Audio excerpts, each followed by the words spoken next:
I had Yulia Nico last year, Yep. and she's so sweet. So we've had these conversations with the venue.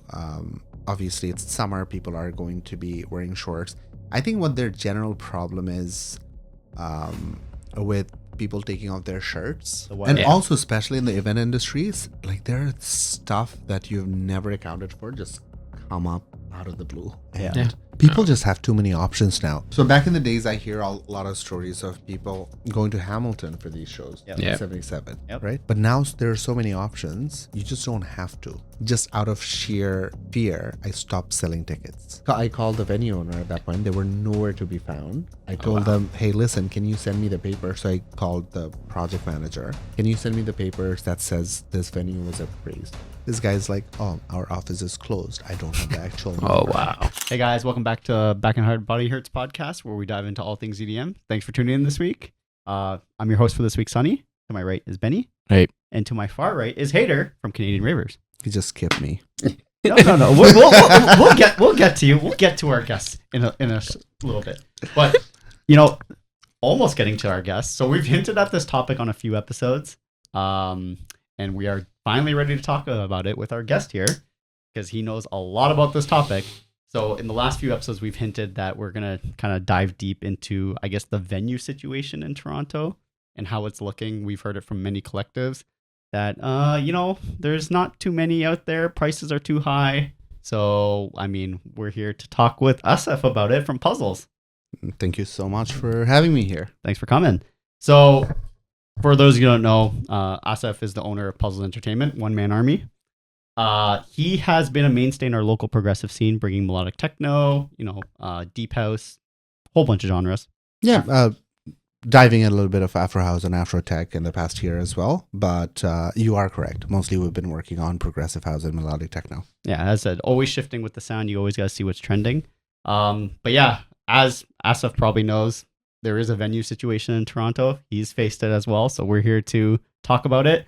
It's funny when we always think about it, how we hear TBA warehouse and you kind of already know where it is. So that kind of just lays out the basis of the premise, where when you hear TBA warehouse and everyone's like, oh yeah, it's probably McCormick. Yeah, that's all. That also, like, I think that became a running joke in the city now. So even though, like, as we were having this conversation before it started, that when some shows are announced, they already say Black Creek Assembly, and some people don't. I think it's no longer from a legal standpoint. It's more for that novelty of it. Like it's a mystery of where this warehouse is, but it's kind of the running joke in Toronto that it's not really a mystery when when it's now one or two. Now we have two. Yeah. Now we have two. So, and they're all, the two venues are within 2 kilometers of each other. So you don't have to go that far to know where it is. You should just name it TBH Warehouse. TV. Right? Put a big sign outside. Or TBA. What's I guess you got to go by the suburb, whatever the suburb is, because I think they're both in the same suburb. Yeah. So yeah, we're going to unpack the venue situation today. We're just going to see where the convo goes, get our thoughts on it. But also, I know Asif wants to talk about, I guess, the Puzzles New Year's event. So we'll have a little bit on that too. Because I know there was a lot of stories about that, so we'll get it from the man himself on what he experienced that day. Because I know from your perspective, it was very stressful. Yes, can't stress enough. So I guess we'll start off. How are you doing right now? How are you doing today? Doing great. The New Year's situation was a little bit stressful, but this year is picking up. Because you kind of took a bit of time to reset, right? Yeah, I think I really needed that time to kind of realign myself and to re-understand where I want to take the brand, where I want to take the show. Yeah. So I think it was a much needed break for me too. And also generally January is a slow month. Yeah. People I think that's what everyone we talk to collectives, January is a time where you retool for the 2026. Yes. Yeah. There's that. Also people have all these resolutions. They're like, I'm not going to go out. Drink. Those are broken by February. yeah, that lasts for like 21 days, and they're like, "Yep, I'm ready." Yeah, it's funny on our end too. We're just like, January's always slow, and then we're like, man, the amount of events in February and March and April, we're just like, oh my god. Yeah, it happens. I also do it. It's not just other people. Like January 1st, I'm like, I'm gonna change. I'm gonna do things differently, and it lasts for 15 days. I'm going to the gym for 15 days. I'm like, I'm done. Yeah, you get the routine, and it's like, oh no, we're back. We're back to it. So you did have 3 big shows announced after the retoolings. Yes. These are shows that I was already working on. But for me, I think after the New Year's Eve show, it was more about just tiering everything differently for this year, because every single warehouse show that we do, and not just me, like every single organizer that's out there, it's an insane amount of risk. Yeah. Because it happened with another organizer where the artist didn't show up the day of, and all the production is already done. By then, you've invested money in venue rental, you've invested money in setting up the production, you've invested money in staffing the night for yourself. This is money you're never going to get back. Yeah. Mm-hmm. So it's just a major risk with warehouse events overall. It doesn't affect the big companies as much. Like people who own their own venues, if an artist doesn't show up, they're like, yeah, whatever. Like we'll reschedule. We'll do another date. Yeah.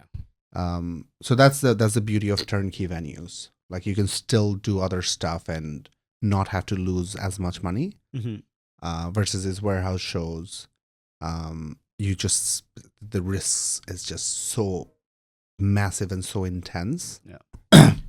But I'm sure as you done events like over the time, you're able to take bigger and bigger risks. No, because for you're more sure. comfortable. Yeah, yeah. For sure. That's also like It's also a learning experience. Yes. I think that's what it comes down to. Like for anyone starting, you're gonna make mistakes at the beginning. Yeah, Just for maybe sure. hopefully don't make too many big mistakes. Yes. But you'll see on our next episode that from our king and queen guys, they may have made a slightly big mistake right at the beginning when they started, but they learned, and now there they are. Yeah, no, for sure. Killing It's always a learning curve. I don't think it stops ever.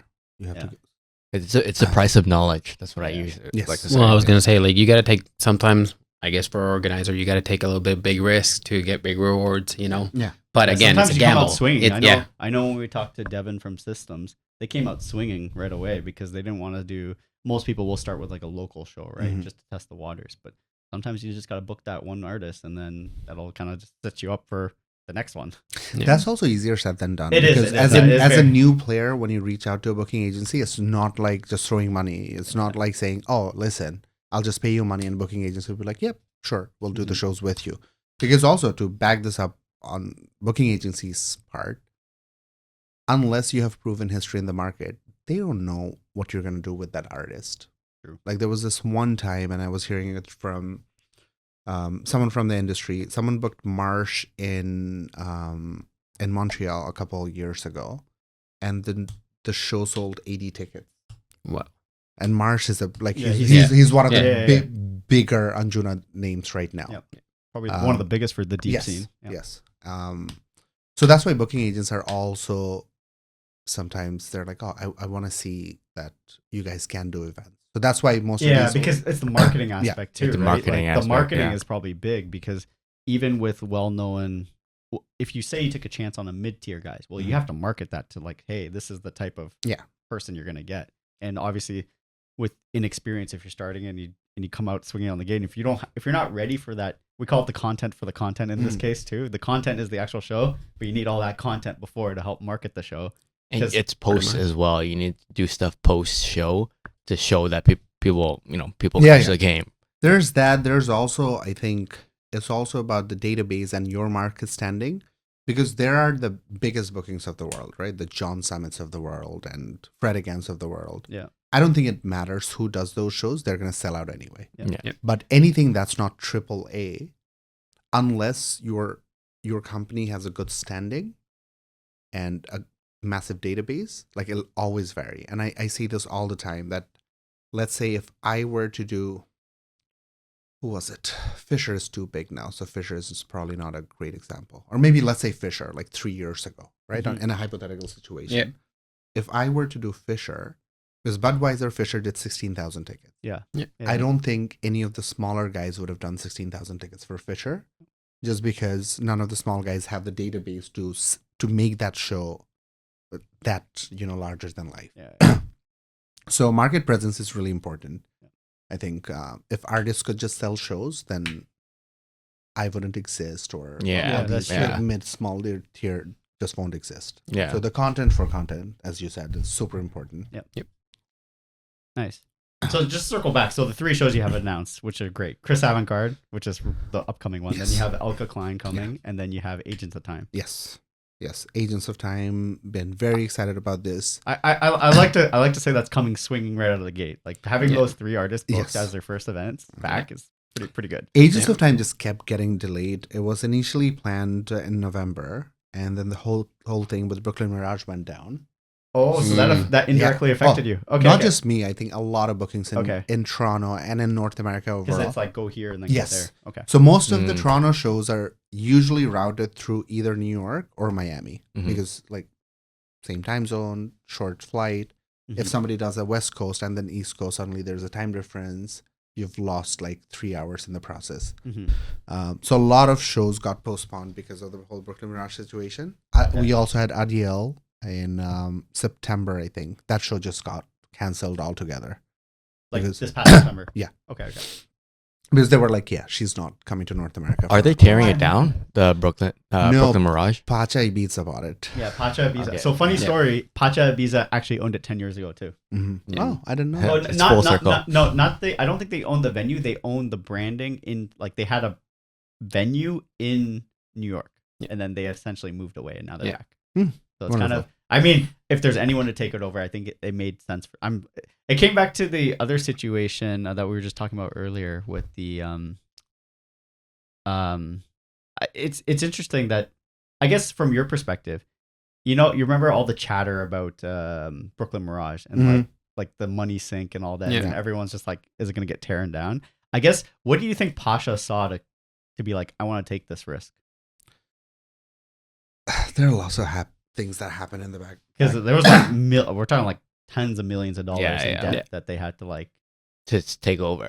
Yeah, that's what it means when you buy it out, right? You take everything. yeah. Yes. Because I think from our perspective, it was just like, oh, this is a lost cause. Might as well just tear it down, right? And to have someone come in and kind of save it, I guess But- it's kind of crazy. It's such it's like if it gets tear down, it's such a waste, But then at the same time, it's like Just put a condo, Toronto, it's just put a condo complicated. Toronto style. Condo solve everything. Actually, no. The location for Brooklyn Mirage does not warrant a condo. That would be very weird. Yeah. I think sometimes for these bigger companies, it's also about market expansion. Yeah. It's a completely different example, but think about when LinkedIn got bought out for $26 billion by Microsoft.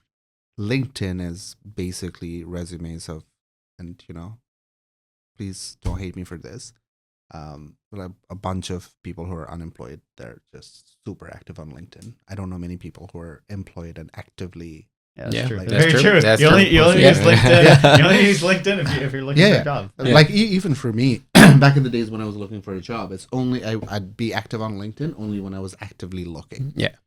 So I can't justify a $26 billion cost, but for Microsoft, it was about market expansion. Yeah, that's true. The same for WhatsApp. When Meta bought WhatsApp, it went for $19 billion. Yeah. And WhatsApp was operating with 56 employees at the time around the world. Mhm. Right. So sometimes it's not about what it's worth. So coming back to this conversation, what did Pacha see in it? Sometimes it's just about market expansion. Yeah, I guess it's just timing too, because at one point it's like it didn't work 10 years ago. They wanted to leave, Yeah. but now like when I go to Ibiza, I went to Ibiza, and the one regret I have was I didn't buy a Pasha shirt because I actually like the branding of Yeah. Pasha compared to like Unverse, all that other stuff. Like whatever, I don't Yeah. care about High Ibiza branding, but the Pasha branding, the two little cherries. It's pretty much instant. It's an instant door into that marketplace because Yes. it's a well-established Yes. venue, right? And they have that previous experience at Ibiza, so Yes. they can just pull that experience there. And they have the New York experience, so lessons learned from years ago, and then they're like, oh, we can make this work now. Also, the electronic dance music has exploded. exploded. It has exploded. Yeah. Even compared to Yeah. 2010, it's Yeah. exploded even more. Like Yeah. 2010 was the first explosion, and then like you still had the wave, and then like the next explosion happened after. Yes. The pandemic. Because everyone wanted to go out. Yep. So now Pacha guys, they have all the resources that they need to book all the talent, and then they're like, And a what? network as well. Yes, Yeah. yes. So it makes sense. If I had the money, if I were them, I'd be like, you know what? That seems like a worthwhile. I don't know, and I'm speculating the whole thing. I don't know what went down in their boardroom, what Mhm. they thought about, but just as an outsider, That's how I view it. Okay. It's an expansion for them. It makes sense. It's a different market. They're tapping into the North American market. Yeah, it's you know what? Now that we're talking about it, just as like all of us here, I'm kind of putting the dots together that 10 years ago, like the scene has completely changed. I've even heard about Ibiza, where their home base is. It's just like the Ibiza crowd 10 years ago is completely different to the Ibiza crowd now, and they say you get more normies, which is obviously good for money, Yep. which means people are vacationing to Ibiza, want to go check out a club, which means that I guess now they realize that that market may be capitalized in even other cities in New York. Mhm. So it's like, hey, let's go back to New York because we already have experience there. Yeah. So it's kind of cool. So to circle back, so this episode will probably be out in May. Do you have any, if you want to reveal, do you have any other shows you want to announce that maybe? Well, there's going to be, I've been very excited about Eric Luttrell. Yeah. And then we're about to announce our summer series, which, we talked about briefly about it. Mystical. That's Yeah. Because I think we talked, because you were heavy one year into Mystical. Like, I think Yes. everything was Mystical, especially with the festival, which was like great. Yeah. But then I think you kind of scaled back a bit. Yeah, it's also like as how we started the conversation that Yep. it's a learning process. Sometimes like as you go, you learn a few things. Toronto is so busy in the summer already. Mystical has always been like more progressive, more deep, and then deep and progressive house. Like there's like 2 artists that you can name that are massive. Like apart from that, everyone else is like small on the smaller end. And I think it all comes down to people's priorities. Because like this is something I'll remember for a long, long time to come. The first year Mystical, which was 2 days back to back, it was June 17th and 18th. 18th was Father's Day. Yeah. A lot of my friends did not come to the show. They're like, oh, no, it's Father's Day. I can't come. Mm-hmm. Then 2024, John Summit played on Father's Day. And then the same friends put up on their Instagram saying, Happy Father's Day, John Summit, and went to John Summit, right? Yeah. So It's just at the end of the day, it comes down to your priorities. It's just the shows have to be big enough for people to be like, oh, you know what, John Summit is my father for the day. Yeah. I don't care Yeah. about anything else. I think Yeah. all of us have probably done that. I might have done that last night. Instead of going to Rebel for Teletech, I went to Jeff Mills because Yeah. I might have missed out on a birthday party to go to Jeff Mills. Yeah. No. And it's completely fair. I also get it. As a consumer, when I think about it, I'm like, okay, it has to be something big enough for me to be like, oh, you know what? I will reschedule this priority because now this has become a priority. Yeah. So the Mystical, that's what I saw, that if I want to stay true to the brand, which is like more uplifting, progressive, deep, I had to scale it down a little bit.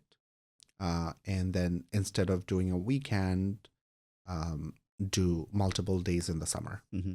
like a series. Yeah, Yeah, it makes like a- sense. like a and I series. think I want to say that I'm assuming your summer season includes the rooftop party. Yes. Yes. That's what I was going to say. I'm assuming like I don't know. For me, that felt new. This is more new? The rooftop parties, like last 2-3 years. We just didn't have a venue in Toronto. That's Yeah. what- that's what I was There was no wondering. venue. Okay. Coming back to the venue Yeah. situation, because Yeah. there's only Harriet's rooftop with 250 capacity. Now with 250 capacity, you cannot bring an international act No. Yeah. in here because It doesn't make sense. 250 sellable. It's like you can at best pay like $2,500 US for an artist, and You're not. You're, $2,500 US artists are not selling. Yeah. So you still have to sell that show. Yeah. So up until Era, there was like no venue with close to 500 capacity where you could be like, oh, you know what? Now we have a venue where we Yeah. can have an international act. So it wasn't there. I'm very excited that Era is there now. and I'm assuming I don't know. You've worked with the Era guys. That wasn't their original premise, right? To No. make it a venue, it was just No. like, oh, this works. I can do a daytime little. Yes, and they also ended up hiring someone who was really closely associated with one of the bigger companies, and he was taking care of Experience to do that. Yes, yes. That matters a lot. So I think he was working with Access Club back in the days. Yeah. I'm not going to take his name, but he's very experienced. He's a veteran in the industry who has all the right contacts and the right idea of how to schedule this properly. So sometimes I know sometimes that actually matters a lot. You mentioned that because I think for a lot of venues or sometimes that's all that takes, because I know Club 77 in Hamilton used to book so many EDM shows, but I heard that the main guy like this Yeah. left. Yeah. Mhm. And as soon as it left, it went downhill. And then it's just like, Yeah. well, we don't have the contacts or the Yes. connects to do it. So sometimes you're right. You Yeah. just need the right person Yep. to run the show, and then everything changes. So that's exactly what happened with Era. Yeah, I love The- the rooftop parties. Oh, The me rooftop too. parties, ever since they came in, they're like just the gem of like the Sundays or Yes. the afternoon. Where did they did the Cascade one?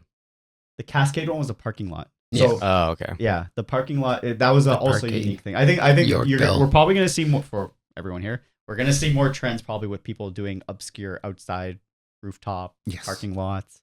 Yeah. I think it just makes sense because summer, right? Yes. Our summers are only what 2 months now, 3 months. Yeah, 3 months if you get lucky. And I was just having this conversation with a friend recently that because they're planning something indoors in the summer, and they were looking for advice. And I'm like, you know what, summer.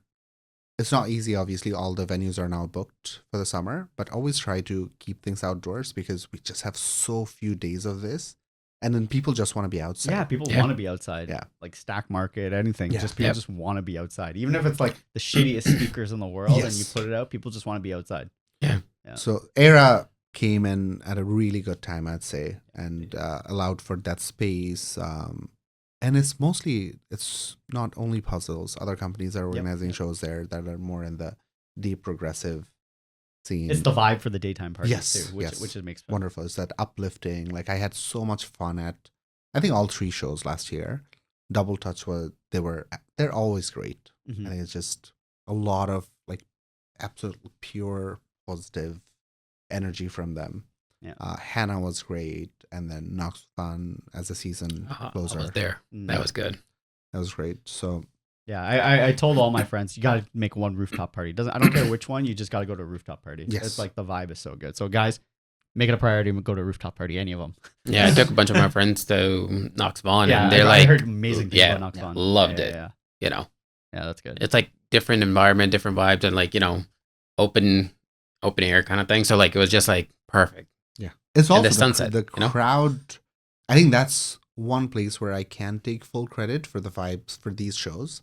Because the crowd that these shows have, or puzzles and these shows Yeah. combined, have been attracting is just unmatched. It's Yeah, the vibe's always good. smiles all around. Like you can walk like from one corner to the other. People will just keep smiling at you. Just random people who are just dancing. There's, it's just my heart is full after every show. Like I go home. Actually, I go get Chinese food first, and then I go home, and it's like my belly's full, my heart is full. I'm like, oh my god, such a great day. And that goes back to you start off as a raver. We always say that too. Even organizers start off as ravers because you always have to have that post meal. Yes. After you, Oh, even as an 100%. organizer, you always gotta have that post meal. The good thing about Era is it's on Spadina in front. So good. So you just go up to Dundas and you've got all these like amazing Chinese spots. Yeah. And, Open like very late in the Yes, morning too, which is yes. awesome. so yeah, the rooftop shows, very excited about them. Double Touch, June 6th. Eric Luttrell in August. We're locking down a few more shows. So most likely we'll have 6 shows, rooftop shows this year Nice. in the summer. How many events are you trying to target this year? Because I know it's hard. It's hard to probably because you do it as you can get bookings and stuff like that Yes, too. yes. Ideally, I would like to have 2 events a month, so every other week. That makes sense. That's Something, good. but Yeah. there are some weeks when I have. So May, I have 3 back-to-back events. Yeah, you do. So there's LK Klein, May 8th, May 16th, Agents of Time. But is it when like if the opportunity comes by, you're like, oh, I'm not gonna miss this opportunity. Like sometimes that does happen, right? Yes, Yeah. sometimes that does happen. But also, I took all of these. So these 3 shows, they're all different sounds. Yeah. LK is more like deep progressive. So I'm like, okay, that's gonna attract a different clientele than Agents of Time, because Agents of Time is more melodic techno. There's a little bit of overlap, 100%. There's a difference. Yes. There's a difference, guys. Yeah. There's a difference. And then May 1st, the artist I have is like very much like Afro House. Yeah. So again, very different crowd. Yeah. So I do try to, if hypothetically, if they were to offer me another melodic techno artist on May 8th or May 23rd, I would say no. I'm like, you know what? I see it's a great opportunity. I want to host this artist, but let's work on another date because. But I think you're in a good position when you have to tell people no. Like Oh, I can't yeah, take Yeah, it. yeah, Yeah, that's great. Yeah. I count my blessings. But- because But to touch on that, I totally agree because a lot of times people will pick and choose events, Mhm. and if you have 2 back to back, Yeah. they may say no to the one, which Yes. hurts you, which hurts the artist, Yeah. which hurts. Yeah, so Yeah. it's not worth it. Yeah. But obviously, the booking agent doesn't know that at the time. 'Cause Yes, yeah. yes. So no, you're absolutely right, because 2 years ago, because I keep thinking, because there's another show that's going to be announced that I'm not doing the show. That's going to be a week after Agents of Time, also melodic techno. But I personally think that that's going to struggle just a little bit, not just because of Agents of Time, but also because it's Electric Island weekend. Yep. So people are going to be exhausted after that weekend. So if I was organizing that show, I would have pushed back and be like, hey, you know what? I don't think this is the right date for your artist. Let's look for another date. I know it routes well, blah, blah, blah. But 2.5 years ago, I did not have the space to say, oh, no, I don't want to do it. Yeah. Because I would have said yes. Yeah. Do you think it's a slam dunk? What's your opinion? I guess because Agent of Time is after EI. Yeah. The one day. Is that a slam dunk for you to get the crowd? Like, you think it helps a lot? Because We'll have this conversation May 17th. okay, we'll do a quick follow up video. Because I have no idea. Yeah, I said yeah. no first. So, Okay. So I think we started talking about other things. The show was originally supposed to be in November, Yeah. Yeah. and then it's shifted, and they offered a date in January. It didn't work, and they came back. They're like, okay, May 16th. This was before EI got announced, but I knew EI was going to be May 16th. So initially I said, no, I don't want to do any shows May 16th. Yeah. And then I'm just going back and forth with the team. They're like, okay, the next time they're available will be November, December. Like, not before. They're in Europe all of summer. Yeah. And then I was like, you know what? Let me just test this out. Maybe it will be a slam dunk, as you say it. That people after EI, they want to go somewhere. It's a big enough show. Yeah. All the EI after parties are smaller venues. And they don't have the same sound. Yes. So I think that's So it's always risk reward because you don't know. Yes, You don't- I still don't know. yeah. People have told me multiple times in the past 2-3 years to do something after EI. Again, I don't think it works with a small artist. Have you ever overall. done something after EI before? Yeah, Or- with a smaller show, it did not Oh, work. it did not work. Okay, it so you did tried, not. you tested it Yeah. and just like, okay. So I did it once, and I'm like, okay, it's not gonna work. Not gonna work after All Day I Dream. Not gonna work after EI, because people will only go, once again, coming back to that priority thing. Yeah. If it's a big enough show, then Yeah. people will be like, oh, you know what? I want to go to this. Do you think it would be better to do it after day 1 or after day 2? Would have been better day one. Is it Yeah. after day one? Day one is is after day two. Adriatic closing, right? Yeah. And then who's before Adriatic? There's someone, Kevin DeVries. Yeah. Kevin DeVries. So I guess the one where you would have, what if, because I think Coda partners with them. What if Coda books Kevin DeVries or, They probably will. oh, so you could have, that's where the risk comes in, where you Yeah. could have Kevin DeVries at Coda and then Agents of Time at, I don't think that's a big risk per se. Also because EI has 6,000 people. Coda Yeah. is a 550 capacity. okay, yeah, Yeah, that's very yeah. true. So Yeah, they so can that- book Kevin DeVries. I'm not like the bigger shows, and this is just so everyone understands. Coda is just it's a temple. Yeah, Right? So it's nothing against Coda, but their just capacity is so small. Yeah. That on these bigger days, I don't necessarily see it as a competition. Yeah. I think it's more of a competition to see if people want to come to this show or they want to go home Yeah. and Yeah. go to a house party. It's Yeah. funny you mentioned that because I want to reference what Stereo just happened with Charlotte DeWitt. Mhm. And it's funny because Coda and Stereo have the same capacity limits too. And even Stereo on this is like, everyone, good luck. Please don't shoot us, right? Yeah. It's just like, and if the same thing happened, like if Charlotte DeWitt was playing EI and then played Coda, well, obviously, like that would sell out instantly, and there Yeah. wouldn't be enough capacity to house everyone. Right? That So that it's that the happened same with logic. John Summit. Yeah, Yeah, so- yeah, Played yeah, after yeah. party at Coda Yeah. after And after First party. Lake too. Yeah. And that was Just on like a two. Sunday too. Yeah. Yeah. It People doesn't went. matter. It's Yeah, John yeah. Summit. It's John Yeah, Summit, right? John Especially at Coda, dude. Yeah. Like, it doesn't So- matter. Because it's an intimate set, so people Yeah. get that. That's the whole thing about Charlotte DeWitt. Yeah. I tried getting tickets; it sold out in like 10 seconds. Damn. I didn't even try. I was like, yeah. No, but I knew going into it. I'm like, yeah, this is probably not gonna work. Tried. Okay, whatever. I'm done. Don't have to go to Montreal. I just saved myself a trip. We'll see how it works after EI. It's also another thing about Grand Bazaar / now a part of it, FYE, is their conversation around dress code. I know they're very lenient, especially around my shows, because I've had those conversations with them. But people can just see, they're like, oh, you know what, I'm just wearing shorts. I don't want to go to a place where it says you have to dress well. So I don't know if people are going to get turned off. Yeah, there was a whole bunch of comments regarding that too. Like, so, you know, so you want to clarify those comments? So like, is Grand Bazaar gonna have like you can't wear shorts? No. Okay. It's I've had those conversations with them. Yeah. Did you know that nearly 25% of adults experience hearing damage from loud noise exposure, like the music at clubs or festivals? Once it's gone, it's gone. That ringing you hear after a night out? It's a sign that your ears are crying for help. Hears provides earplugs that reduce noise levels by up to 21 decibels, enough to protect your hearing while still letting you feel the bass and enjoy the show. Get up to 30% off when you group buy with 5 friends. Click the link in the description now or scan the QR code on the screen. Don't wait till it's too late. Order today so you have it for your next event. By the time this comes out, it's already summer, so it doesn't matter. Yeah. So we've had these conversations with the venue. Obviously, it's summer. People are going to be wearing shorts.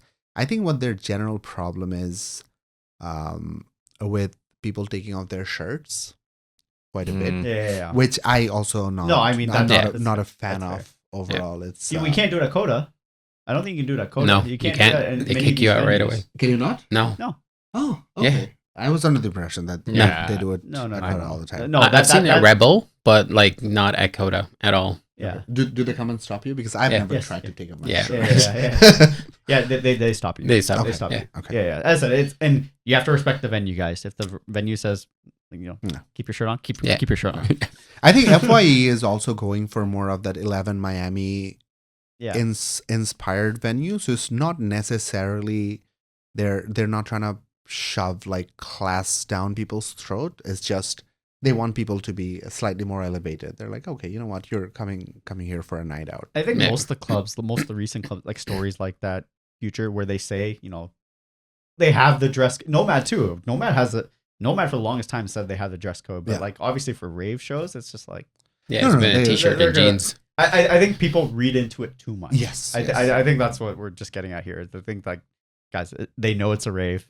You're probably good to go. Just wear a shirt. Yes. They're just just- wear Don't shirts. take it Don't wear off. flip flops. Just the usual. Right? Yes, I also, it's something, it's so interesting that people talk about this, because I have never once in my life looked into dress code for a specific place, because I'm always dressed decent. Yeah, because you're supposed to dress to impress. Yes. Yes. Simple as that. I you know? always dress to impress, so Yeah. I'm not walking around wearing flip-flops. Yeah. I'm wearing like Converse and, decent pair of jeans. I think I know where the logic comes in because it's like the Vegas clubs, Mhm. where the Vegas clubs. But even now, I've heard they're very lenient. Like Millennium's doing his shows right Mhm. now, right? They know people are going from Millennium show to there. They're not going to deny you wearing a Millennium jersey into the Yeah, club. no, Yeah, for sure. But obviously their online thing says their dress code. Yes.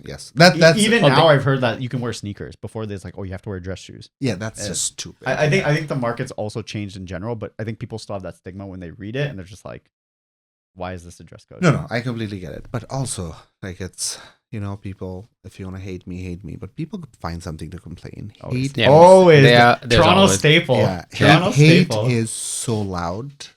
Love is not. That's the problem. You never see good things written anywhere. Yeah. Like, nobody takes their time to be like, you know what, I had a great experience here. Like, the moment there's No, like, says no one ever. the slightest bit of inconvenience, they're like, oh, I had the worst. I had this. I was reading this review. It was I had Yulia and Nico last year. Yep. And then she brought in, and she's so sweet. She's a gem. She's gem of an artist. She's a gem of a person overall. But when she came to Toronto, she brought in a bunch of her friends, right? And they all insisted on coming backstage. It was like 14 people. That was never part of the writer, right? So we still respected all of that. I'm like, you know what? She's here with her friends. It's okay. We'll get them backstage. They wanted a bottle, and then we ended up getting them a bottle. Again, not part of the writer, but we were like, yeah, you know what? It's her friends. We're just gonna respect it. Hospitality. Yeah. Mhm. Yeah. And then they were just, a bit too aggressive. They were just shoving everyone. So at some point, security was like, hey guys, your bottle's done. We're gonna sell this booth to someone. So can you just please go to the dance floor? obviously I didn't get to hear any of this the night Yeah. of, and then I get to know this the next day. I'm like, yeah, whatever. How'd you find out? Social media? Yes, social media.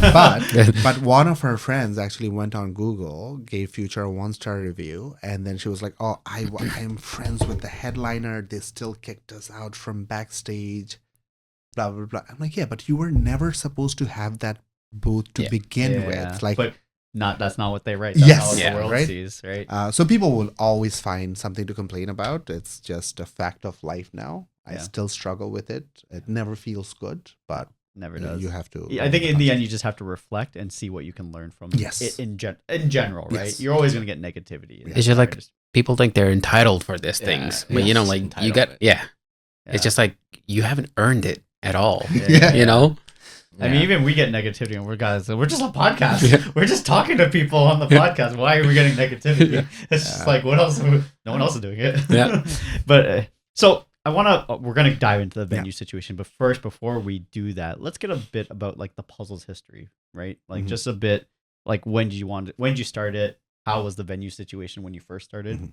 And then I think from there we can segue into like how Perfect. current landscape is. I'll give you a like really, really short background of it. So I'm originally from Bangladesh. I grew up there. Obviously, I've been living in Toronto for 8-9 years now. It's home. Actually, over 9 years now. Yeah. It's home. But I was also organizing electronic music events back in Bangladesh. So it was like I already had the skill set. okay. But after I moved here, this is one industry where you need enough context to get started. Yes. You can't just move to a different. It's not a job. Yeah. You move to a different city, you're like, yep, I'm going to do the same thing all over again. No, you need to know enough people from the industry. You need to create a good enough fan base for the brand itself. So you were doing events in Bangladesh? Yes. How is so I would just want to ask, how's the scene in Bangladesh? Oh, it's horrible. Is it horrible? It's hush hush. Okay. We could not Underground. announce in public. Yeah. Okay. Like it's like you talk about underground, it is proper underground. Okay, because I want to look at India because India had a crazy explosion recently. India is very different. Yeah. Alcohol is legal in India. Okay, it's not in. It's not in No. Bangladesh. Okay, So that Not makes, even that in makes all the Pakistan. difference Yeah, right there. Not in Pakistan either. I, you know? Yeah. I had That's why there's no I scene had a there, too. dealer Yeah. for alcohol. Yeah. so you need a dealer to come and like give you alcohol in a fucking like Yeah. paper bag. Yeah. Yep. So that makes sense how it was for you to transit, like over there, you're wheeling and dealing, trying to Yes. get these events running. And here it's just like, oh, I have more freedom. Yes, a So- lot more freedom. So I moved and then I did what was needed to be done. I worked at Unilever at first. I was a content team lead and then I joined Bacardi as one of the account directors back in 2021. So I did my corporate stuff, but 2021, yes, like what peak COVID still. So nothing's happening. This one day we're like, you know what, we just need to let it out. So we rented a bunch of speakers. We were planning to go to Hanlan's Point. The ferries won't take any of the speakers. Yeah. Oh, yeah. Right. So we're like, fuck. What about those water taxis? It's just the generator and everything. It was just okay. way too Okay, much. it's too much. Right? Way too much. And I'm like, you know what, guys, let's just go to Sugar Beach. Okay. It was a walkover Yeah. from there. So we walked over, we set up at Sugar Beach, and it was just such a great evening, great night. 300-400 people showed up. We didn't even Wait. This was That's during so funny. COVID? Yeah. Okay. Oh, sorry. Sorry, Duckford, whoever was in charge. 300-400 people showed up, and then we went until like 6 a.m. Yeah. There. And then suddenly I'm like, you know what? I've missed this. I've missed bringing people together. And I think dancing is probably one of the few times when people are just not worried about anything else. There's nothing in the world that's weighing you down in that particular moment. We call it an escape. Yes. It doesn't matter. I mean, we know we call them vitamins. We know all that. Yeah. But there's also just enjoying music with friends, right? Yes. So So that's so much of it. That's Like, that's essentially so like much the of it. key aspect, right? Yeah. And a lot of times where you have your friends only come to events like, you know, certain events, and then that's the only time you meet. Yeah, You know? yeah. Sometimes you don't have the, like, you know, this proper schedule during the like weekdays. Weekend is the only thing. And you go like, might as well just go to the event and, you know, Yes. enjoy it Yeah. together. It's either that or sleep, right? So Yeah. you sacrifice sleep to go to the event. But that's why day events are better. Yeah, I love day events. Yeah. Oh yeah. But So I continue, started Asif. doing that, and then after I did the first one, I'm like, you know what, this is, I've really missed this. Yeah. And I'm gonna start connecting with these people that are coming, and so I created the Instagram page pretty much right after, created a logo, and then we did a bunch of these events after. But I think pretty much shortly after, like, things started opening back up. So the first event for puzzles was at Bar Cathedral. They don't do okay. Yeah. We'll get into that later. Yeah, but it's a small venue. Yeah. Back then, I think it still had restrictions. So our legal capacity was 75. Oh, wow. Yeah, it's small. It's Yeah. small. Yeah. I remember. It's Been small. there. So we did that, and I think I went about it in, quote unquote, the right way, where I had a smaller event, had a portfolio. Then with the portfolio, went to Nomad. And then that's when I had Knoxvan, and I'm like, you know what? I need a bigger venue for Knox. Did shows at Nomad for a bit. And then after that, I think people saw the passion and, what I was trying to achieve. And I ended up meeting more and more people in the industry, to a point today where I virtually, except for the venues that are owned by the two big players, I think I have good standing with most of the venues. Yeah. What's the story behind the name? Puzzles? Yeah. It's truly. Have you watched How I Met Your Mother? Oh yeah. Okay. Not really. I've seen like clips, but like, Okay, so in How I Met Your Mother, two of the main characters. Have you seen? Yeah. Yeah. From So- start to end. Yeah, two of the main characters. I they don't know talk- this lore, but now it makes sense. Yes. So they talk about, they're like, oh, let's own a bar, and do you know what's the name of the bar? Puzzles. Why puzzles? That's the puzzle. And That I'm is like, you know great what? lore. Yeah, Yeah. that's Right when good. you said How I Met Your Mother, I knew instantly Yes. that's what it was. That's Yes. actually amazing. And it's a light enough name. Like, I didn't want to name it something too aggressive, too high thought. I'm like, you know what? It's a lovely name. It's easy to say. Puzzles Entertainment. Yeah. Good. Yeah, just stuck mean- to it. You could just have a slogan, connecting people. Yeah. Awesome. And then obviously your genre focus was melodic techno, organic. Initially, I think when I started, like, progressive house is my personal favorite genre. Yeah. It's my pick me up music. Yeah. Like, no matter what I'm going through, I listen to progressive, and suddenly I think it's therapy for me. Mhm. So that's where I Feel started. good vibes. Yeah, Yeah, essentially. absolutely. That's where I started. And then, funnily enough, actually, the Chris Avangards of the world and Masanos of the world, even before they blew up, I had a feeling that we're going to blow up.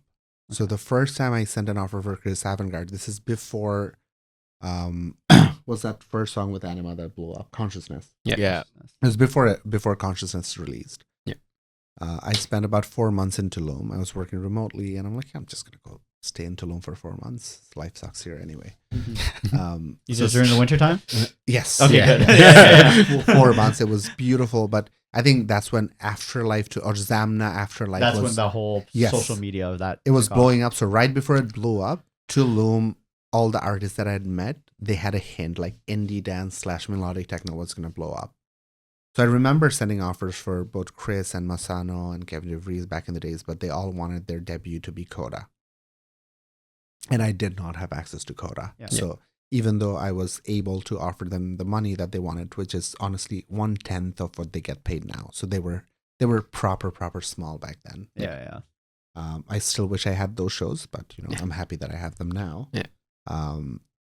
So that's how I got into melodic techno. I think Tulum played a big part in it, because before it blew up all over North America, staying in Tulum just gave me the insight that, you know what, this is potentially going to be the sound You for know, the next that 2-3 happens for years. so many genres that people don't realize. Like it happens right now with like Berlin Mhm. with the sound, because now trance is back. But those guys have already been doing this classic trance with techno for Yeah. like a year or two before it even comes here. Yes. And it just involves bringing those artists here. The bounce Mhm. genre right now with also influencing trance, but like now you see it popping off Yes. here too. Just it comes in waves, but I guess an artist I know like for example Pagasi, when probably Coda booked them, they Mhm. probably got them for way cheaper than if they tried to do it now. Funk Tribute, Mhm. Yep. definitely when industry booked him at that time, they got him for a fraction of what he would cost now. So it's Yeah. just Disco Lines played Coda 2 years ago. yes, Max Styler too, Yeah. a couple of Yeah. years ago. John Summit played Coda in 2022. Yeah. And Do now- you go out to like different cities now? Like just mentioning the Tulum thing. Do you actively go out to different cities and try to gauge what's coming up next? Inspiration, I think I'm very, I study all the time, right? It's like trying to understand where the scene is moving and then trying to put the dots together that, okay, what is Ibiza? They're the industry leaders. There's Ibiza. What is Ibiza doing right now?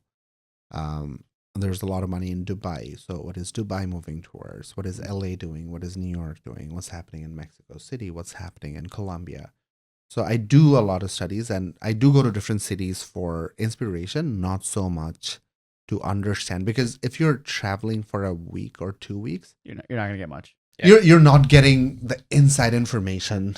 Yeah. Like because I stayed in Tulum for so long, I ended up making friends who were connected to Zamna back in the days, and I got to see before even the visuals came out what they were planning, and I'm like, you know what, this is going to be massive. Have you been to ADE? Yes, I go every year. Oh, You go okay. every year. Is Nice. it worthwhile experience? Absolutely. What are you looking for? It entirely depends on that. Yeah. I don't have an answer for that. Like the part of me wants to go for specifically the music, but then another part is like, oh, because we have the podcast, Mhm. it's like it's a good networking opportunity. It is a great networking opportunity. So I did ADE. The first few years I did ADE, I bought the ADE Pro Pass. Mhm. Yeah. And it was great because I was really new. It allowed me to attend different conferences, allowed me to be in rooms with lots of industry people. Now I no longer get the ADE pass just because the people I want to meet, I already No. work with them. So I set up the meetings ahead of time. Mhm. Yeah. And the people I'm trying to meet now, they're not in these conferences. They're they're managing the Masanos of the world and this and that. So they have a tight schedule. So now I book all my meetings ahead of time, and then I'll go. That 1 week is probably the most productive week for me throughout the year Mhm. because I'll have like a Everyone's there. I'll have This a makes sense. breakfast meeting with someone, lunch meeting with someone, afternoon meeting with someone, and then night meeting with someone, dinner meeting with someone. So I have on an average 4 meetings set up every single day. Because we're actually trying to gauge whether or not we should go this year as well. If you're trying to go, I would say go for the experience of ADE. It's I think we have to do that first. Yeah. Yeah. In general. it's just the entire industry is there, and I'm a big believer of energy, and you can feel the energy at ADE. It's like the entire Just the Netherlands. Yeah. entire vibe. city is lit Yeah. up. Like you're walking around streets. I went to a Niels Hoffman boat party. Like Niels Hoffman right now, he doesn't want to do any shows under 1,000 people. The boat party was intimate, like Mhm. 30 people. Yeah. So all the artists are there. It's just so much to explore. And Amsterdam is a beautiful, beautiful Yeah. city. We tell people you need to experience raving in the Netherlands because Yes. it is a cultural movement there that we don't have here. Yes. We just do not have here. It's just Absolutely. baked into their culture. It's as literally well. baked. It's normal. Yeah. That's the best way I can put it. It feels normal. We talk about escapism with EDM. For there, it's just normal. It's normal. But then you get the vibe you get at these events is just everyone's just there. Yeah. What you guys should look into is I think Gas Howder is reopening this year. Yeah, Ooh. I've heard it may not. Okay. I hope it does because I have raved in Berlin and a lot of different places in the world. Gas Howder has been my favorite experience. It's not the same just, I mean, for we always talk about gas powder, like yo gas powder. Yeah, we gotta go it's Gas Howder. something about that venue and then even the people you meet in Amsterdam. So London was this is personally, maybe it was a bad day. It was maybe it was just bad overall. It was a bad choice. I went to Drum Sheds. okay. Too big, and I just didn't like the vibe. Yeah. of I heard it the doesn't have the good old was the Printworks vibe. Yes. It's not the same. It doesn't. It's also the crowd that it attracted. Yeah. The show that I went to. But I went to see Adriatic X at Gas Howder.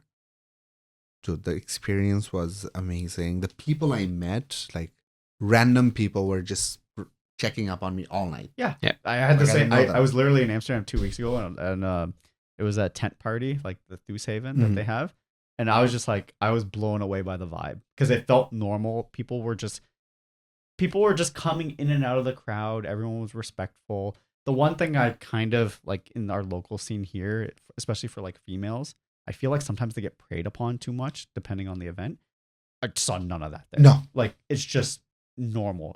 They can rave freely, and it's just like that culture is just like that's what you need to experience there. Yes. Yeah. Yes. So I highly Yeah, recommend. yeah. You guys should go. I'm going again this year. I'm still working on like a small puzzle showcase during ADE Mhm. right now. Is it hard to get a spot at ADE to do stuff? I mean, you need to like. I'm planning now. Yeah, I'm that reaching makes out to venues now. So Yeah. by the end of March, everything is pretty much taken. So you mentioned this. Is puzzles your full time job? Now, so I did quit my full time job 2023. Interestingly enough, that's when I finalized Mystical Year 1. You were there Yeah. for Year Yeah. 1. Yep. And I reached out to a lot of people to partner on the event. I wasn't necessarily looking for an investor, but I wanted partners. Yep. So I offered them stake at the brand. I'm like, okay, I want to do this. This is like, I'm going to work on the background, blah, blah, blah. So nobody actually wanted to invest. Then in 2023, I ended up investing my life savings into Mystical. And then that's when I was like, you know what, it's now or never. I need to quit my job. I need to give my everything and do whatever I can to avoid a Firefest situation. Yeah. So I quit my job. That was leading up to Mystical, just so you can focus all of it. Okay, yes. that makes so, sense. So actually March 2023, so exactly 3 years ago, Wow, I quit my job. So I do this full time now. nice, awesome. Well, I'm glad you made that decision because yeah, you would have been like if Mystical didn't go how you planned, then you would have felt like you didn't give it your all, right? That regret, like Yeah, I didn't yeah, want to yeah. live with the regret. It's like half. I don't want to say half-assing, but you know what I mean. Like Yes. it's like Yeah. it's like fuck. Like in that Yeah. sense, it's like this could have been so much better if I had more time. The what if? Yeah. You know? The what if. The what And if. also, especially in the event industries, like there are stuff that you've never accounted for just come up out of the blue. And, Yeah. and you have to take care of it right away. Yeah, ASAP, which is crazy. When you have a 9 to 5, it's just okay. Like I'm in a meeting for the Yeah. next 3 hours with a bunch of people. I can't take care of it for the next 3 hours. Especially Yeah. if like you're the main guy on the Yes. team, Yeah. right? Yeah. You don't have like 3 other partners, Yes. 4 other partners. That makes it a little bit easier. Saying, hey, can someone take care of this Yes. while it happens? So you're here now, Yeah. which is great. A lot of good things coming from puzzles, so we're excited too. Thank you. So I guess before we transition more to venues, what's the best part of being an event organizer for you? I think it's the connections. Yeah. Honestly, you get to see all these faces. I met a lot of people who have come up to me and they've told me how much they've loved some of the shows, but like a few things here and there. This one couple came up to me, and I was at EI, I think, and I don't remember them because usually the day of my event, I have like 50,000 things just Yeah. running through my head. So I see a lot of faces. I say hi, and it just never registers. So they met me, and they were like, "Oh, like you probably don't remember us, blah blah blah, but we met a Mystical Year 1, and now we're getting married. So we just wanted to thank you for this." Oh yeah. That's pretty sick. So it's The connecting people through the Yes. scene, which Yeah. is why we do what we do. Yes. Wh- Yeah. wh- Why everyone does what they do in the scene. So when you hear stuff like that, it just warms your heart. You're Yep. like, you know what? Maybe all the stress and sleepless nights, all of it is worth Especially it. since you put your savings into it too, and Yeah. realizing, hey, like I made this happen, or Yes. like my event made this happen, and Yeah. I connected people, which is like that's pretty beautiful. Yeah, no, it's. I think that's the most important thing: being able to connect people through something that I also personally love. I think that's the best part of being an event organizer. Nice. The worst parts, I have a whole list. That's a whole nother episode. That's a whole nother That's episode. a 3-hour He rant. pulls out the list, it just rolls down. Yeah, you have a note. You have that notepad, and you just Yeah. add to it every week. It's just like, yep, here we go. It's like a 556. Reason Yeah. 556 now. Yeah. So you're okay. So moving on to the venue. So you already mentioned what venues you used to start off with, right? Like you moved to Nomad. You started off technically in Sugar Beach, Yes. as a venue, outdoor venue. So I guess was it easy to get those spaces at that time? Well, it's never easy. I wouldn't say they exploit you, but when you're newer, you are more likely to say yes to a lot of even often unreasonable demands. So when you're new, obviously they squeeze you a lot more. versus like I'm at a point, and I'm sure other organizers who have been doing it for decades, they can't be squeezed as much. So when you're starting out, it's obviously very difficult because I understand the business aspect of it too. Yeah. Like there's so much cost associated with owning a venue. There's rent, utility, and Toronto real estate is insane. Was the leverage high because it was like right after COVID? Was the leverage higher for the organizers or the venues? Venues at that point. At that point, Yeah. okay, Yeah, because suddenly everybody wanted to go out. yeah. Okay, that So makes all the venues were doing well. Has that changed now? A little bit, I would say. Because after COVID, everybody's just, they're like, oh, I haven't seen people in so long. I want to go out every single weekend. I want to go Friday. I want to go out Friday, Saturday, Sunday, and I want to go out and these Friday, venues Saturday. probably getting so many requests, and they Yes. can pick and choose. And obviously for them, I mean, they just weren't running for an entire year, so they're going to take the Yes, best. They're going to take the best booking Yeah. to bring in the bar sales and bring in all the money. They also lost a lot of money. It was they- rough yeah, for yeah, for it was. venue owners as well. Yeah. Because because you still got to pay rent. yes, Yeah. like for organizers like us who don't own venues, like our revenue potential was zero, but Yeah. our cost was also close to zero. It's kind of like I'm paused. Yes, Yeah, I'm yeah. paused. But these venues were bleeding money every single month. Yeah. And I think because you started after COVID, you didn't have the situation of having a booking and then having to cancel it because obviously we know that some of those artists still get paid depending on the contract or whatever. Yeah, I think with once again, it comes back to what you mentioned earlier. It's that leverage. It's about your standing with agencies. The big companies that dominate North America, they never pay anything if the show gets canceled. Mm-hmm. They'll be like, yep, we'll just reschedule the show. Yep. They also have the power, which I still don't have. Like sometimes when a show doesn't sell well, they will cancel the show last moment and just pay for the flight. Be like, you know what? You don't need to come. The show didn't sell. We don't want to do the show. Yeah. And that's when you'll see, due to circumstances beyond our control, Yeah, yeah, we see that. the show was canceled. Like sometimes it's just the show didn't sell enough tickets and they just decided to cancel it. Yeah. The smaller organizers obviously don't have that standing with agencies to be like, hey, listen, we're not doing the show. You'll still have to pay for the artist.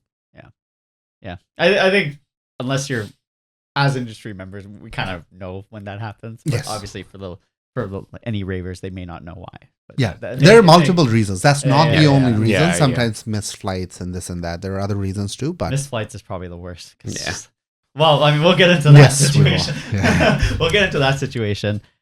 Did you? So when you started doing, because you run puzzles, you have a team, but you're the main owner. Yeah. Did you feel the need to collab with people to try and get venues? yes, to an extent. Mhm. I think collabing is also great. It doesn't matter whether you're trying to get a venue or you already have a venue. I think collaboration is that's something, I don't know if we will dive into it. I think that's something Toronto is missing by and large. Really, collaborations? Yeah, I'd say so. Okay, I have a different opinion on that. I mean, we can jump into it now. No, for sure. I think right now, especially in the techno scene, I think the techno scene the does techno really well. scene right now, everyone's collabing with each other. Mm-hmm. Because I think when it comes down to, so we'll name names because we have on the podcast, Electric Escape, System, Toronto, Takeover 6, they're all collabing on events just with the financial burden, I guess. Mhm. And I think it comes down to partially because of the venue situation, because some of these artists, especially like with the hard techno scene, hard techno artist a year and a half ago is now just like what happened with Afterlife is probably 10 times now the cost of what it was when they booked them at the beginning. Yep. Right? Like someone like Restricted, the cost last year probably more than double now for what happened for last sure. night. More than five Yeah, times at least. I think a collaboration is not necessarily two companies working together. It's also the mutual respect of it. But what Montreal does very well, like they have. It's not like The Godfather that they sit at a table and discuss, but there's that mutual respect. They're like, hey, listen, those artists are with you. These artists are with me. These are gonna be at Picnic Montreal next year. So it's like everybody stays in their lane with mutual respect, which is why nobody can drive prices up. Yeah. But in Toronto, there will be new spots popping up. So it's not just about, you're talking about the techno scene, which I understand. But I guess on your end with your sound, it's much different. So with my sound and new venues are popping up, and then I want to be the first one to do it at this venue. yeah, and new then venue. they will overpay. Yeah. Like every single venue. I don't want to name names here, but just imagine XYZ new venue came in tomorrow, and then they're like, okay, I need these bookings that have come to Coda in the past. I need these bookings that have come to in these Gotta make a venues splash. in the past, and then suddenly they'll splash money. Yep. They'll pay twice, 3 times, 4 times. Sometimes it doesn't even make sense. Like Just to get the artist in, Yes. and like, you know, just to have that, like, oh, we have a venue. Let's put a big artist there and hope for the best. Risk Yeah. reward, right? Yeah. Risk reward. There was a show that recently happened. So this is an artist that I also personally like. So I had an offer out for them, but this was for a 1,200 people show. So when we send out these offers, there's a profit and loss statement that we send out as well. Yeah. So it was a 1,200 people show. The show ended up getting booked at a 350 people venue in Toronto for more money than what I had offered. Wow. And the profit and loss statement just did not make sense. Like even at sellout, they were still gonna lose like $15,000-$20,000. Yeah. Right. So the show still went with them. So there's a lot that happens in that regard too. So I'm not saying just the organizers, but I think overall, I don't think collaboration is the right word. So you may be correct from your point of view. I say cohesiveness. That's what we're lacking in Toronto. That makes sense. Yeah, that makes sense. Interesting. Hey everyone, thanks for listening. Real quick, if you're planning on attending any events overseas, you need to sort out your mobile data before you go. No one wants to be that person hunting for dodgy Wi-Fi just to load their ticket or find their friends at 2 a.m. Use Airalo. It's an app that lets you instantly download eSIMs for basically any country. It's super easy. Pick your destination, buy a plan, and boom, you've got data as soon as you land. It's way cheaper than roaming, and you'll be set for maps, messaging, all the fest photos, no stress. Best part? You can get 15% off with our code BNBHertz15. Just head to airalo.com or grab the app and enter the code at checkout. Yeah, because I think with the cohesiveness, it doesn't help the scene. Collaborations help maybe for a specific event. Yes. Cohesiveness doesn't help the general picture Yes. of. I think that's why we're in the current situation that we're in right now. Yeah. Interesting. So I guess with this, has it ever crossed your mind to get a venue? It has. Real estate is really expensive in Toronto right now. So, But it's always going to be expensive. It's always going to be expensive. No, I know. It just keeps getting worse and worse. I think that's the problem. I think at some point we need to find a good medium, where, as much as I'm not a big fan of it, there needs to be a medium where bottle service and GA happily coexist. Yeah. Because that's the only way you can make a venue sustainable in Toronto. Yeah. Yeah. I will say though, Rebel does do it pretty nice where like, you know, the booths are pretty at the top and like, Yes. it's like Absolutely. kind of isolated, but then the dancers, it's all in the middle, right? But then some of the other venues, like I'm going to name Future, for example, where it's kind of like spills over Story too, kind of spills over Yes. where it's Story is not the story is actually the booths are in the behind the DJ. No, not always. There's some. There's some on the right side too. On the right side. Okay. Too. And then it takes away from the dance floor space. I remember when I guess department Toy Box. Yes. They used to have like booths right in the dead center of the dance floor, and everybody's like, Yeah. why do you have this? Yeah. You know, like it's like you have the dance floor and then booths and then more dance floor, and they're like, you're wasting space and nobody's gonna buy these, you know? Yeah. Yeah. Can But I tell you something? I've spoken to enough venue owners about this. I'll just put this in perspective for everyone watching. Most of these venue owners don't want furniture on the dance floor. But when you don't have furniture and your club is starting out, if you don't have furniture, your dance floor looks empty. Yeah. And people don't want to stay in a place that seems empty. Yeah. So they mostly have these furniture on the dance floor to make it look fuller and that people stay. So we talked about Rebel, how the separation, but we didn't talk about Rebel Saturdays where they do exactly what you just said. Yeah. So They add. They add benches. Yeah. They make them boots, but they add.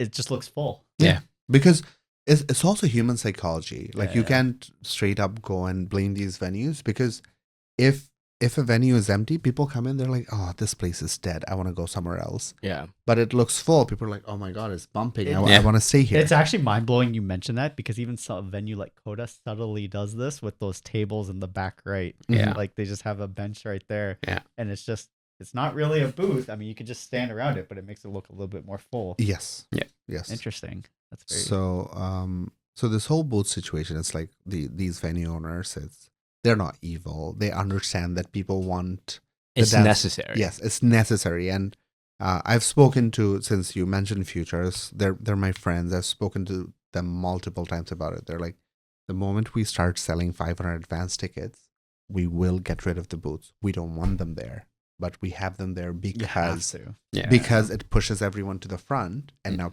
the front looks full, and then now people are like, oh, you know what, it's bumping. I want to be here. Yeah. Yeah, makes sense.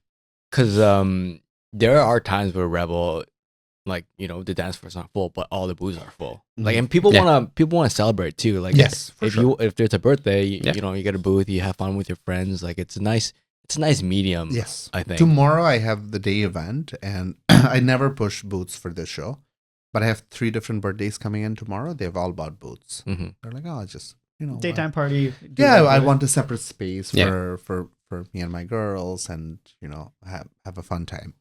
So the booth situation doesn't have to be evil. So coming back to the original question, there needs to be a happy medium where, because of Toronto real estate, where people don't constantly complain about booths, and then it's also comes back to the design of this. Like Rebel, what you mentioned, they do it very well for the bigger shows. Like it's all separated on the left, on the right, and upstairs, and you get the dance floor, which I think is really important. Yeah. It's your GA that brings in the vibes. It's Yeah. not your bottle service that brings That's in the Yeah. vibes. Yeah. That's always the case. Right? That's why I think the shift that I think like Ink did, for example, with how they did remodeled department, Mm-hmm. made more sense overall. You're still selling boots, but they open up the dance floor a bit more just Yes. to Yeah. create that vibe. Yeah. So I think the vibe was lost, but also Toronto did have a shift in venues and like clubs in general, where at one point it was more like a hip, like they always had EDM one day and then R&B something. And I think that shift completely went away, which is Yeah. now you see a reflection where Ink doesn't do Revolutionary Saturday. They actually book an actual event. For the longest time, they never had an EDM Yeah. event on Saturday. Never, ever. Yes, because it's not selling boats anymore. Yeah. Yeah. Yeah. People are struggling financially, so Toronto boot sales are significantly down Yeah. right now. It's also we've heard a study that the younger generation just doesn't drink anymore. Yes, there's also that overall shift Yeah. where it's more around wellness. Somehow ketamine is still fine, but but there's it's the, you know, like alcohol is a big no, which you know I respect. I'm like, you know what, It's also under- cost. It's cost that too. it's like cost, paying yeah. $12 to $16. You go to Budweiser, paying $20 for one for beer. one beer is Yeah. painful. Yeah. But it's just funny. I have a lot of friends in the wellness space. And Yeah. like, oh no, I don't drink, and just immediately do like Yeah. a key bump of. Am I supposed to say? You can this? say vitamins. You say vitamins. Vitamins. Yeah, Okay. vitamins. Key bump of vitamins suddenly. Yeah. Like, come on. We've seen that many times. People like my body's a temple. Yeah. So at some point, I do wanna get into that space and own a venue. I just wanna make sure that I have the right partners to bring in that right balance for the venue to financially sustain, while I know I can do enough for the culture of the rave scene. So I want to find that happy medium. If you were to get a venue, what size would you be looking at? I think that's a great question, because I keep thinking about it every single night when I can't sleep and I'm just staring at the ceiling. I think 2 different sizes. Like 2 stages? No, Stuff like 2. that. I want 2 different 2 venues. rooms. Oh, okay. Yeah. Like 2 rooms. Like So type of thing. one has to be about 400 or 500 capacity, where you bring in the smaller shows, and Toronto is desperately in need of a 2,000 people venue Yes. Yeah. Yes. right now. Right. I find the same thing. There's literally nothing between 800 Yeah. to 2,000. Yeah. You literally jump from 800 to 3,000. Yes. And there's no void. And then we also have the other problem. after 3,000, we have nothing from 3,000 to 10,000 Yes. anymore, Yes. which is the loss of casino, Yes. which we were going to talk about later. But yeah, the loss of casino filled that gap, and then we lost it. And I don't know- Casino did and didn't at the same time, because I don't know if you guys know Casino, and it made no sense. I brought it up with multiple city officials around that time. Casino had an exclusive agreement with a non-Canadian company Yeah. to host electronic events. So Oh, wow. no Canadian company except for that Wow. they're also one of the biggest ones. Yeah. Yeah. Except for them, nobody was allowed to host an electronic music event there. So I personally reached out to them, had multiple conversations, and everything was good. Rental, yeah, checks out, everything is good. And they're like, oh, who's the artist? Okay, I can't disclose right now. It's an electronic music. Oh, sorry, we have an exclusive agreement with this US-based company that currently operates in Canada. So they were the only one allowed to host events. So That's Casino, pretty much, nope, no one else can use. yeah. So Casino, we had it, but we also didn't. Yeah. It's only that the Yes, organizer who yes. had Yeah. it. Interesting. Which also made no sense to me, because I was so frustrated. I'm like, okay, they already own most of the venues in Toronto. Yeah. So now you're telling me even the venues that they don't own also have exclusivity with them? Yeah. So I guess it comes back to the question: if you wanted to get your own, how hard is it to get a venue right now? Like if It's you're like, I'm gonna buy a expensive. venue, or I'm gonna try to make a puzzles venue by April, May. No. It's going to take you a it lot. Let's say Yeah. 6 months. Let's say 6 months. It's a 6 months lead time. It's also a lot of money that somebody needs to have the appetite. So I've seen venues pop up in the past 6-7 months or a year. Mhm. I think when you're starting out a venue, I can tell you the business aspect of it. Forget the culture and forget everything else. Just a business aspect, like purely dollar value. You need enough money in your bank to burn for a year. Yeah. Because The runway. when You you're need that when runway. you're starting a venue, you're not making money. And there's a lot of Yeah. overhead costs. Yeah, So- I think that's why we've heard like some of these even local bars, they have like 8 investors Yeah, to start off you have to. because you need that money to sustain for that year, and then you'll start making money. Interesting. So you need enough investors backing you for these projects. It needs to be a multi-purpose building. Yes, It for has sure. to be, because you need to subsidize that loss somehow. Yeah. Also, it's brutal to be making money just 2 days a week when Yeah. you're paying rent 7 days. Yeah, So- exactly. So that club, the general shift too, I think there's a shift away from clubs right now, which is why these lounges or dinner supper clubs are doing a lot better, because now they have multiple streams of revenue. Yeah. They're Yeah, they not- just open on a weekday, play some Yeah. music in the background, and you can host an event on a yeah, Saturday. people come and have dinner. It adds to your monthly revenue. Mm. But when you're making revenue just on Friday and Saturday, It's hard. It's so one much day risk. goes bad for you, you are, for the month, you're destroyed. Yeah. Yeah, I know that's why there's a shift all around the world for that. But I think that's where warehouse spaces come in. Yes or no? Yes, sure. You still need enough context. There's this new Yeah. warehouse that's opening up on Demo Room. Yes. Beautiful space. Yeah. Beautiful space. But you need to be busy. You need corporate bookings throughout the week,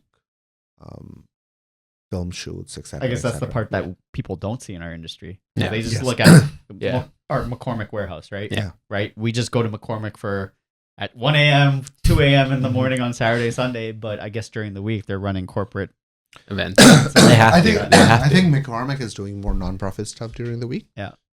But this other venue, which is more of a private venue, I think The they're demo room. demo room. Yeah. I think they're targeting a lot of corporate events during the week, because otherwise it's just impossible to survive. Yeah. So venue, it is seems like a pipe dream right now, but something I'm working on. Do you need more water? Actually, yes, that'd be. Yeah. Now we've started. We're back. We're back. Someday, of course, that is something, because with a venue, what also happens is now you have, obviously there's a venue cost, but sometimes you can get away with doing a show that's beyond because right now, again, looking at the business end of this, my entire revenue is dependent on ticket sales. So if a show doesn't do well, people don't buy tickets, and believe me, the amount of people that reach out for complimentary passes and guest lists is insane. Oh, I bet. And they still think they're supporting you, which is just, I'm like, no, you're not supporting. You're just a headache for me. So the venue still does well. So even if some of these shows, when you have a venue, let's say, God forbid something happened, Disco Lines or John Summit is playing the same night, you have a show, and now as a third party organizer, I still can't offer free tickets because my revenue is tied to ticket sales. Yeah. But if I were to own a venue, I'd be like, you know what? It's okay. I'm gonna make it free for people. And you see that all the time here locally too. You see it all the time. Some of these venues would offer free tickets just because they want to fill up the venue. And they're Free before 12. Well, yes, Yeah. free before 12. I may or may not have the mindset of wait for the free tickets for certain shows. But then they can get away with it because Yeah, they're yeah. like, oh, we'll make back money from bar sales. And 100% they would, especially if in a good location. Yeah. You're always gonna get foot traffic. Yes. At some of these locations. There's that, and also when you do free before, let's say 11, these people were supposed to come at 12:30. Let's say they're 1.5 hours early. It's also a mindset that when the dance floor is empty, the likelihood of you getting a drink is pretty high because you don't want to just stand there with both your hands in your pocket. Yeah. You're like, you know what? Let me get a drink. Yeah. These You are gotta case hold studies that something. have been Yeah. proven Yeah. that they work. Now you suddenly have spent $20, so you didn't spend money on tickets, but you've given them a $20 revenue off the bat the moment you came in. Yeah. Sometimes I'm smarter than that. I'm like, I'm not buying a drink. I know what this is. Thank you for the free ticket. Corporate. But yeah, that's what venue does for you. So at some point, I do want to own a venue, but right now, I think I really enjoy the freedom of doing different size shows. Yeah. Because when you have a venue, It limits your brand if you aren't able to, if you're locked into one. yes, Yeah. yes. Because just imagine, forget about me. If you were to own a venue, Yeah. now, and you're an organizer, now you have a bunch of investors, and you have a different size show. You're like, okay, this show doesn't work at this venue. I have to take it somewhere else. And your investors are going to be like, Yeah. what is wrong with you? Yeah. Like you are a partner at the venue. Where are you taking shows somewhere else? Mm-hmm. And you would have limited curating capacity. Like you'd be Yes. like, I'm stuck with just this. Yeah. So you only got to work with that with, And you'd have to ask the question, oh, is this person only going to fill out this size venue? Yeah. Or Yes. do I? yeah. I think that's where we talked about before. An ideal venue is having those two separate Yes. spaces in one. Yep. And you see that in complexes here too. I know some of them are set up like that where you could technically have two different size shows. But a lot of them, like the Futures, the Stories, they're just one size from what we know. But Yeah. you take what you can give. Yes, right? I think that's where this corporate monopoly also is like pushing everyone out, because these bigger players in the market, now they have different size venues, and they test out, and that's what I'm trying to do right now with my access to the limited 10% venues that are not owned by the biggest players. Mhm. Thankfully, there are different sizes. So now you can graduate artists. Okay, it's an artist that hasn't played the market in the past. So let me do this show with a 400 capacity show. Okay, they've done well. Now let's take them to an 800 capacity venue. Okay, this artist can sell 800. Now let's take them to a 2000 capacity venue. Mhm. So these bigger corporations, because of the amount of properties that they own, they can graduate artists within their venues. Yeah. If somebody sells out Coda too fast, now it'd be like, okay, let's take it to Opera House now, or Danforth Music Hall. Let's take it to History. Yeah. Yeah. It's gonna do too Makes well. sense. Yep. I know the other guys have that too, where you can do like Ink has Noir, Mhm. Department, Yeah, yeah. Rebel, and that's you can see the graduation. Yes. And we've seen it with artists too, like someone like one of the bass artists, Crank That, played Department, split out. All of a sudden now he's playing Rebel. Yeah. Yep. yeah. The same thing with He- Holy Priest. Holy Holy Priest. Priest sold out, and then they moved them. Sometimes the other thing happens too when a show is not doing well at the bigger venues. They Math move. Aim. Yeah. Math Aim. That was a punch Blow. to my Yeah. gut. Yeah, as a fan of the music, Yeah. that's and then wasn't that the Holy Priest bit? Yep. That's Yeah, that's they the nice switched. that's the nice they switched. I mean, that was a Yeah. You would, But 2 years ago, you would never have thought that would happen ever. No. I personally thought they would have canceled it because overall, from what I've heard in the past, that if they don't sell enough tickets, they don't perform. Yeah. But they still went through it, so I was kind of surprised. I think You know. they sold enough. It's just Holy Priest demand was just insane. No, they didn't. Really? I personally don't think, and I could be proven wrong in the future. I think there are certain fans who would avoid certain venues. Yeah, I think that's true. Yep, yep. Yeah, Right? like So everyone that I talk to, like, yo, Rebel sucks. Yeah. But But then then they still go. Rebel is great for that commercial sound. You bring Yeah. Steve Aoki, it will sell out Yeah. instantly. Yeah. Instantly. Yep. And then I think every venue has some bit of shortcomings when it comes to what they're trying to curate. The same show that works somewhere else may not work at Future. But Future also, for a smaller size venue, I think Commercial Tech House works really well Yeah, for it them. does. Yeah. I think Commercial Tech House, they're not fussy. They're like, oh, I love Side Piece. I'm going to go. Side Piece was slammed for them Yeah. even at an after party. So I don't think that melodic techno sound works too well at Rebel. Yeah.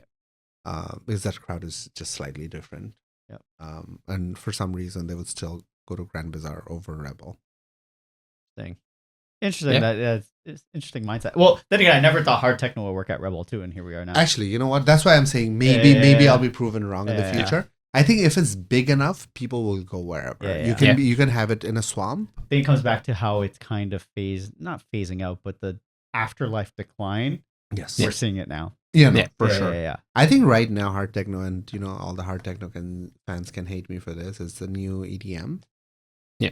TikTok it's- then. Yeah, it's TikTok trends. Yeah. It works well on social media. Yes. Don't get me wrong. I like hard techno. Yeah. It's just I can see as like just a consumer of all genres how it's Yeah, it's How being it- pushed a lot more. how it's being pushed and how it's attracting people. Yeah. And marketing, right? And marketing. Yeah. It It's a works lot for more marketing. vibey too. I think Yeah. hard techno, the way people are moving and Yeah. jumping, is just overstimulating. It's Yeah. like, oh my god, yeah. Yeah, Yeah. that's why all the younger crowd are like, I want to go to that. And Yeah. you know- energy is there. You can Yeah. have, and the energy with your friends there too. Yes. yeah, Kind of cool. Versus, I think progressive house, once again, it's a really niche crowd where Yeah. where you're not just constantly there to sweat. It's just yeah, really it's to nice. You enjoy. just enjoy slow. You Yeah. just groove a little bit. It's nicer, but it's Yeah. not as sexy. Yeah. Afro house, we talked about it a little bit before. Yep. But Right now in. but Fully in. that's just sexy. Yeah. That's why people would go to an Afro house show. So we talked about venue situation being critical. I guess just why to you is it in critical status right now? I think once again, coming back to the monopoly of this, or maybe Yeah. oligopoly, that's what they call it when it's not just one company. Yeah. Yeah. There are a couple. They own 80-90% of the venues in Toronto, and they refuse to work with anybody else for electronic music. like you would have to partner with them or something, or like they'd have to take a stake in your company. Yes, to- or the show. Sometimes it does work out when they go and partner with them. Mhm. Then they're more likely to partner with you on the shows. But as a third party organizer who does not own those 80% or over 80% of the venues, You just can't use them. No. You're just out. they will just off the bat say no. Yeah. They'll be like, yeah, there is a conflict of interest. We don't want to give you the venue. And you mentioned how you did inquire about the casino and all that stuff too before. So you Yeah, you've tried with some. I of have them. inquired about every single venue that you can potentially think of in Toronto. Okay.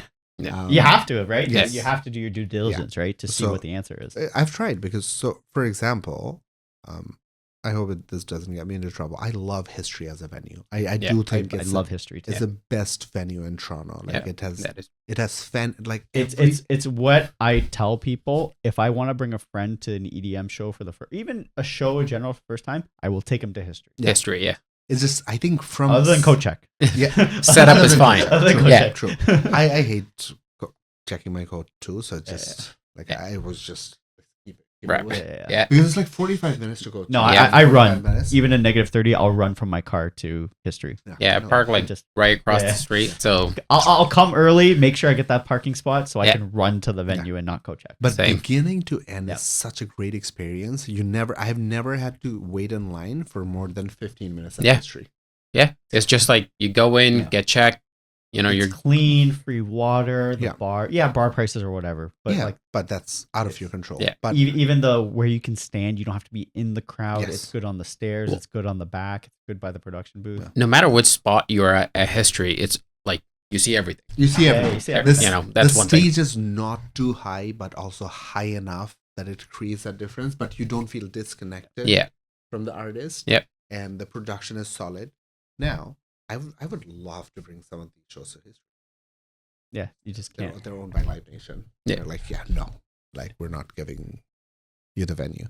So I think that is the biggest issue right now. And then that- buying other venues or like just taking more stake in more smaller venues. Yes. Right. Yes. And Because that because gives it- them the flexibility. That's what we just talked about with flexibility of venue. That gives them the flexibility of their brand using those venues. yeah, Right. because Opera House, for example, it was owned by a family for about 30 years. Yeah.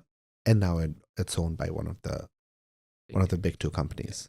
Right. So Interesting. now you can't potentially take any shows to Opera House. Access Club is also owned by them now. Now back to Oh, wow. Mod Club. Yeah. By the way, back to Mod Interesting. Club. So the more there needs to be a regulation. I understand the need for a company to grow. I think at the end of the day, that's what everyone looks forward to. Yeah. You have something, then you need to grow more. I'm in that position. I wanted 3 years ago, whatever I had, I wanted more. And a lot of people would say, oh, you have a lot more now, but I want more. I want Yeah. more growth. Yeah. So I understand where they're coming from, but there needs to be a happy medium where these venues are being acquired by these bigger companies, but the smaller guys who are still trying to do something to the scene, they're not being pushed out consistently. Or at least given access. Or Yeah. at least given So, access to. so Benny, I want to ask you because Benny runs portfolio sessions, which helps promote like local DJs. But one of the biggest challenges you face is venues. Yeah. So I guess what's your, because we have like you're pretty established as is for puzzles, so you have a bit more buying power. But some of these little collectives, like when we talk to them, it's like what can they? It's come back to their investors to get a venue because they need like 5 people to pitch in order to get a venue, Mhm. and then I definitely feel the when you're like a newcomer, they definitely try to squeeze you for sure. Like once you said that, I'm like, oh yeah, that sounds perfectly like me in my position. But I am more fortunate enough where I do talk to a lot of people in the industry, like different event organizers that can lend a helping hand and sort of at least put in a word, like a word. So Yeah. I wouldn't say I'm necessarily like fresh Mhm. from the very start where I'm trying to build an audience, because my concept is really different. My concept is it's more of a recording session to get your EPKs out and to get all the footage done so you can use to promote yourself and market yourself and get those extra gigs or be noticed in the industry. The main thing with portfolio sessions is there is that gap where there's a million DJs out there, Mhm. right? And that's never going to change. So how do you instead help them and give them the best way to promote themselves? It's like if you're a bedroom DJ, it's like goes back to looking for a job. If you're looking for a job and as an intern job and they want 4 years of experience, like where the hell are you going to get 4 years of experience when you're hiring for an intern position? So if you give them that gig opportunity right off the bat and allow and record the whole set, then at least they're presentable. Mhm. For sure. So that's the whole idea with portfolios. And my concept is different because I'm not expecting the artist to pack the room. Mhm. Bring a couple So of friends. have where are fun. you currently doing it? I'm in talks. I'm probably gonna do a sound machine. Okay. Yeah. I can potentially, we can take this offline and I can potentially give you some suggestions or connect you with a few people. Yeah. But I know in Benny's situation, he was struggling with venues. Like it was just hard to get a location to shoot at. that wasn't an arm and a leg as an investor, especially as But are you also planning to do this on a Friday and Saturday? No, I'm only doing it on off days. So my That's whole insane. idea. That's insane to me that you're having trouble getting them on an off day. Talk to me. I'll set you up with someone. It's just like we see the difficulties he's going through, so that's where it just comes back to full circle, where it's just like, man, even on a Wednesday and Thursday, this is this difficult to get a venue in Toronto, and we're not the only ones experiencing this. It's also because like there's so many people doing Thursday shows now. Yeah. Like there's there's Infinity Room, and then Bardem's always on Thursdays. Wednesdays has Black Sheep and Secret Society. And they've been around for a while. And then they have like a Tuesday, Monday, and then at that point, who are you gonna get to come down to on a Tuesday, Monday, right? So it's interesting. But I know a lot of the smaller collectives are also having that problem. Where it's just like, what do we use? Yeah, and it has to be like, if you live in like downtown Toronto, it has to be walking distance or like close enough that you can get to, because people outside of the city, once they're done work, they want to go home. So I had this conversation with someone who used Dopamine Lounge, which is on Yonge Street, and the event they had a very successful one in Toronto the first time, and then they did Dopamine Lounge, and it didn't turn out well. It's because even with Dopamine Lounge on a subway line, people just don't want to go. People just have too many options now. So back in the days, I hear a lot of stories of people going to Hamilton for these shows. 77, right? But 77. Yes. But now there are so many options, you just don't have to. I will agree that the amount of events right now is just ridiculous. Yes. So you guys were talking about that you showed up at 2 different events last night. Yep. Each one of you. So when you have these options, now why do you have to take subway to go up north? The location matters too. The moment you put yourself out there as like, even if you have this artist, but I got to go to Mississauga. Yeah. You also ties back to the whole point about things getting more and more expensive, people not having enough money, because at the end of the night, when you're done with the show, now you're not taking public transit anymore. Now you have to Uber, and suddenly your Uber is like $150 to come back. Yep. So I think that's one of the reasons. I try to see this from my own perspective as a consumer. I'm like, would I go to this venue uptown for something that's not a priority for me? If it's someone that I absolutely love, I'm like, oh no, I love this artist, I want to go see them. Yes, maybe I'll make the trek. Otherwise, I'm like, yeah, no, I don't think so. I'm just gonna go to Biblio. I'm gonna go to another venue that's more accessible. And on my way back, it doesn't matter what time it is. It's like $12 Uber. I live downtown. It's just easy. I'm like, oh, I'm just gonna go to somewhere more accessible. So back to the original question. Obviously, we have I forget the word. We'll put the text in the video of what we're trying to say. So with that though, are we at risk of losing other venues? Because I heard, obviously people know casino. We can't use casinos, EDM, no EDM events once you casino. I heard a rumor that the Hangar, which was a new venue that popped up, is no longer usable too. No, it's also now owned by one of the big two. Oh wow! Okay, so that's why. It's being renovated. Whatever. It's actually went out of market right before the last show. The Fred again one. I heard that. Oh no, there's no more bookings there. That's all I heard. I'm just like, okay. So they're no, it's off the market. And then I guess the other one's the Queensway venue, which that's also done. It's done. Yeah. Okay. So the last event was your event there. Yes. I also had a meeting with a city official recently who spearheads night economy in Toronto. I got connected through a friend, and then he just wanted to know the challenges that I've been facing. And from my conversation with him, my understanding is even the other warehouse spaces that we have, they're also at risk of losing their permits for these dance music shows. Yes. I've heard recently with the McCormick warehouse, and I think Runnymede at the same time, the last takeover, their anniversary one was the last event that's going to run till 5 a.m. Yeah. Now it's 4 a.m. flat. They have to end at 4 It's just like there's no incentive to say past. No, it's not that. It's the city. It's Yeah. a city. No, right? it's no incentive. I think I think it's a little bit of both. No, that's wrong because of all the APs that happened yesterday. Yeah. Okay, right? that's true. After Teletech, there was like 3 Nomad.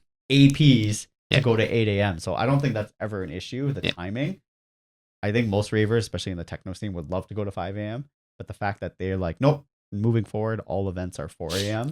comes back to the city. I think it's city enforced at this point, and I don't think city is as bothered. It's a lot of people who, once again, hate is so loud. People are just constantly complaining about these things. Yep. The existing warehouse spaces we have, they're around schools and Yep. Funny how they're all around school. yeah. But nobody's there at night. Yeah. Especially on still- a Friday night, But then right? funny things happen. Yeah. When I had Stefan Bods in, Yeah. even though we specifically said do not park there, Yeah. somebody parked in. Oh, and the parking lot. Parking lot. You know who it was. I think I know who it is. I also know who it is, right? And then Shout out our former podcast guest. yeah, and then they locked it, Yeah. right? And this person broke the lock, right? So I get a call from the venue the next day. It's like, hey, listen, like somebody broke the lock to get their car out. I'm like, oh my god. I can only say sorry. Like this is not something that we instructed. You Yeah. get that, right? So lots of complaint. I think Toronto, or you know, I'm gonna start hating too now. I've learned a thing or two. I think it lacks the culture that Berlin has. What about Montreal? Even compared to Montreal? Compared to Montreal, 100%. Yeah. Montreal is the closest thing to a proper like dance music culture that there is in North America. Yeah. Okay. It's because I guess, the provincial government actually does help, with the venues. They and understand how everything. Yeah. important their nightlife Yeah. is, and I have a feeling that sometimes in the city, our city, it takes a back seat. Oh, yeah. Yeah. Because it's like what you hear in Miami with Ultra Music Festival and all the retirees complaining about Ultra, which is why they had to move from Bayfront, but then they brought it back eventually. Yeah. But it moved. Yes. No. So I know the And it was city of hell. Toronto is Yeah. the same way when it comes to certain things. Yeah, I don't too. think our city is taking a backseat. I think they've left the car. Yeah. And Okay. and they're just not there anymore. Like they're so uninterested. Emails go unanswered, Yeah. they bounce back. They're just uninterested. They're like, no, we're not trying to do. And then it's truly sad because sports, music, wherever it is, you need infrastructure. There's a reason why Dutch and German DJs have been so fantastic, because there's an infrastructure That supports. in these in Amsterdam and Berlin and all over Germany, really. For these smaller DJs, they have people to look up to. They're like, okay, it's not nothing or famous. There's a happy medium where we have mid-sized clubs where we play, and it's more about the culture, not about the artist. And then they come up, right? Mhm. For the longest time, the golden era of EDM, most of the artists were Dutch or German.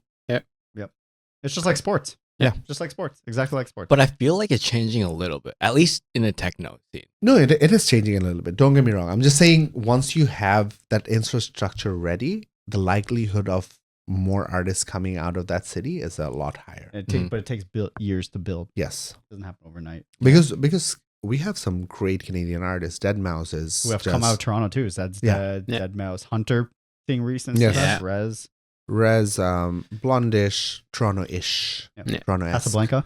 Casablanca. Yep. Montreal has Cree from Adventure Anjuna. Club. Mm-hmm. Adventure Club. Adventure Yep. Club. Vancouver has Felix Cartel, Sultan and Shepherd. Yep. So we have some great role models, Canadian role models. I think we're lacking the infrastructure to be like, hey, listen, this is great. There's proper mentorship, and they have things to look forward to. I got a question on that. Do you think, because obviously this stuff takes time to build, do you think now it's harder for an artist if they're in Toronto to make it? I think it's harder for an artist to make it, period, anywhere. It's Okay. very difficult. I think it's because Yeah. it's very so difficult. yeah. To add on to that, I guess because more social media has been a big play, because a lot of times we tell artists nowadays it's not just about the music anymore. No, No, it's It's, not. it's It's not. legit your social media presence. It's which how is- you market yourself. It's Yeah. essentially You know, your brand. I mean, which is think 10 about- years ago, that wasn't the case. When someone like Rez popped off or Zed's Dead popped off, They weren't thinking about yeah. social media. They were making good music. Yeah. It was their signature sound. But like even like if you look at right now, Hunter. Yep. Right. He was doing no neon for almost 10 years. Yep. You know, he just pretty much stopped that, and because he's focusing on his main brand, which is Hunter. Yep. Right. And it just popped off like pretty much last year. Before that, he was That Stephanie song remix. Yeah, that's all Yeah. it took. That's all it took. Yeah. And just you run with that marketing, and that was it. That's it. All it took for Disco Lines to Yeah, move, that's true, move too. from like Yeah. 600 people to suddenly selling out. And now everyone 8,000 knows his tickets. branding of. Sad. I always tell people who went to Disco Line, were you not by the DJ? What was the point of going? But isn't that why you go to Disco Line show? It just looked like a frat party. That's man. what I mean. Like, But I'm like, if you're not by the DJ, why'd you even go? It is all marketing. You know what I will also say though is not to discourage all of the artists, because I hear this on a daily basis. Everybody's frustrated. All my friends who have major releases from major labels, from Anjuna, from Colorize, from Enhanced, they're frustrated too. They're like this artist that I've booked, who's a friend. She took a break for 6 months. And after we met at 80, we had a conversation, and she seemed really exhausted. She's like, I need to take a break. I feel like I'm being told by management that I'm not doing enough on social media. I need, in addition to making music, in addition to touring, I also need to put up a face on social, etc., etc. So it is a lot. Yeah. I understand. But also, so that everyone knows, it's not like things were significantly easier back in the days, because back then, it was all these record labels navigating success. Like like right now, you could be a musician, and then you have the tools, social media tools, and Spotify, and you can blow up without the help of a label. Universal or Sony. That's why people are doing their own labels. Yes. Because it now makes sense. Yeah. You don't need a label. So I think it has just shifted. It used to be something else before. It was really centralized, who's going to be successful. And now it's just so open. It's oversaturated, 100%. Yeah. But it also provides an opportunity. Of course, it's a lot more work, but it provides an opportunity for anyone to do. I think like it's already difficult. Like, I'm sure the challenges, like, you know, say for example, any of these big artists is like, I'm sure like Adam Bear or like Charlotte DeWitt, they both have to grind. No, for sure. So it's what it takes to become a top tier artist. I think hard work is just not negotiable. Yeah, it needs to be there, and then there's a stroke of luck suddenly. Yeah. Yeah. So we Right? say it's we've had a couple artists on this one who have kind of gotten pretty big, and essentially they're just like, you just gotta take that luck when it comes up. Mhm. You just gotta run with it. Yeah. Also, the harder you work, the more the chances of you getting lucky. Yeah. Like, And the more you do it, like the more opportunity you see. yes, Yeah. absolutely. Like some people they're like, oh, I don't want to do I'm gonna manifest this. I'm gonna wait for that luck. I don't think it works that way. You have to keep grinding. You have to keep working hard, and then you will stumble upon these opportunities, and then one of them will click. Mhm. So yes, it is oversaturated. Yes, it is a lot more difficult for an artist to make it now, but that's also because a lot more people now are trying to be artists. Mhm. Like there are more DJs every day than babies born. Mm. Right? I don't know about that. No, it's true. I don't know, man. It's- It's getting there. Everybody's a bedroom DJ right now. It's getting there. Yeah. By I'm going to an event tonight to support a friend that's called a bunch of bedroom DJs. Yeah. So I'm thinking of doing a music festival just with DJs, like all DJs, attendees, and everyone. I think it'll be one of the biggest music festivals right now. Like all my friends are DJs now. Yeah. And they keep hitting me up. They're like, "Oh, can you?" I'm like, "No." So just to circle back to the conversation about venues, is there any healthy discussion with the cities right now? I don't think so. I don't think there's anything happening right now that seems like there's light at the end of the tunnel. It's getting more and more frustrating. That's why we want to do the episode. It's getting more and more frustrating. We are trying to have conversations with the city to the best of our ability to see if the city will. Like Ontario Place is just so unfortunate that Yeah. place is gone. Yeah, it was a great EI Yeah. location. Not just EI, Fantastic. that venue was also open for everybody. Yeah. Yes. Oh, Right? Oh, it was the art. My first year of Mystical was supposed to be there. oh, I know what you're. Oh, So Yeah. if it didn't shut down, they actually had my deposit. That Lynn. Yeah, so they had my deposit. They were open. They're like, yeah, we don't care. We don't have any exclusivity agreement with anyone. And that venue was so perfect because it also came with a stage. So you Yep. didn't need to set up a stage every single time. mhm. Yeah. What about these park venues like Woodbine Park or the Under the Bridge for Fort York? Like They're also taken for the most part. Woodbine, it can only do 6 musical events a year. that's just the city. Like this is all okay. Yeah, I Yes. know it. Yeah, because of the residential area and all that Yes, stuff so around it. out of And this- closing the park. Yeah. Yeah. Out of the 6, 4 are taken. Yeah. So there are only 2 days left every year. Fort York again is slightly more open, but also unless you have these AAA talent, it doesn't make sense to set up at Fort York for you. Yeah. And then you list sound regulations. Sound regulation, regulation. but there's cost of fencing, Yeah. there's cost of plumbing, electricity, etc., etc. So you can't do an outdoor show expecting 1,000 people and Yeah. still spend all that money setting up because Yeah. now you're just bleeding money. So another question, because permits always come into questions too. Well, not just outdoor. So say you book a venue. What's the easiest part now that you booked the venue on your end? Like what's the easy? Oh, I don't have to worry about this anymore. Like a turnkey venue that Yeah. already exists. Yeah, Well, yeah. they already have all of the permits. Like Okay. they're appraised. They know how many people can legally come in. So that's the thing with warehouse events too. Like DIY warehouse, because now you're responsible for every single thing. Everything, yeah. Versus you go to these turnkey venues, you don't have to worry about like all of this. You're not worrying about fire department coming and I inspecting. think you're just worried about becoming a condo, right? yes, Like the Toronto staple. that is the biggest problem.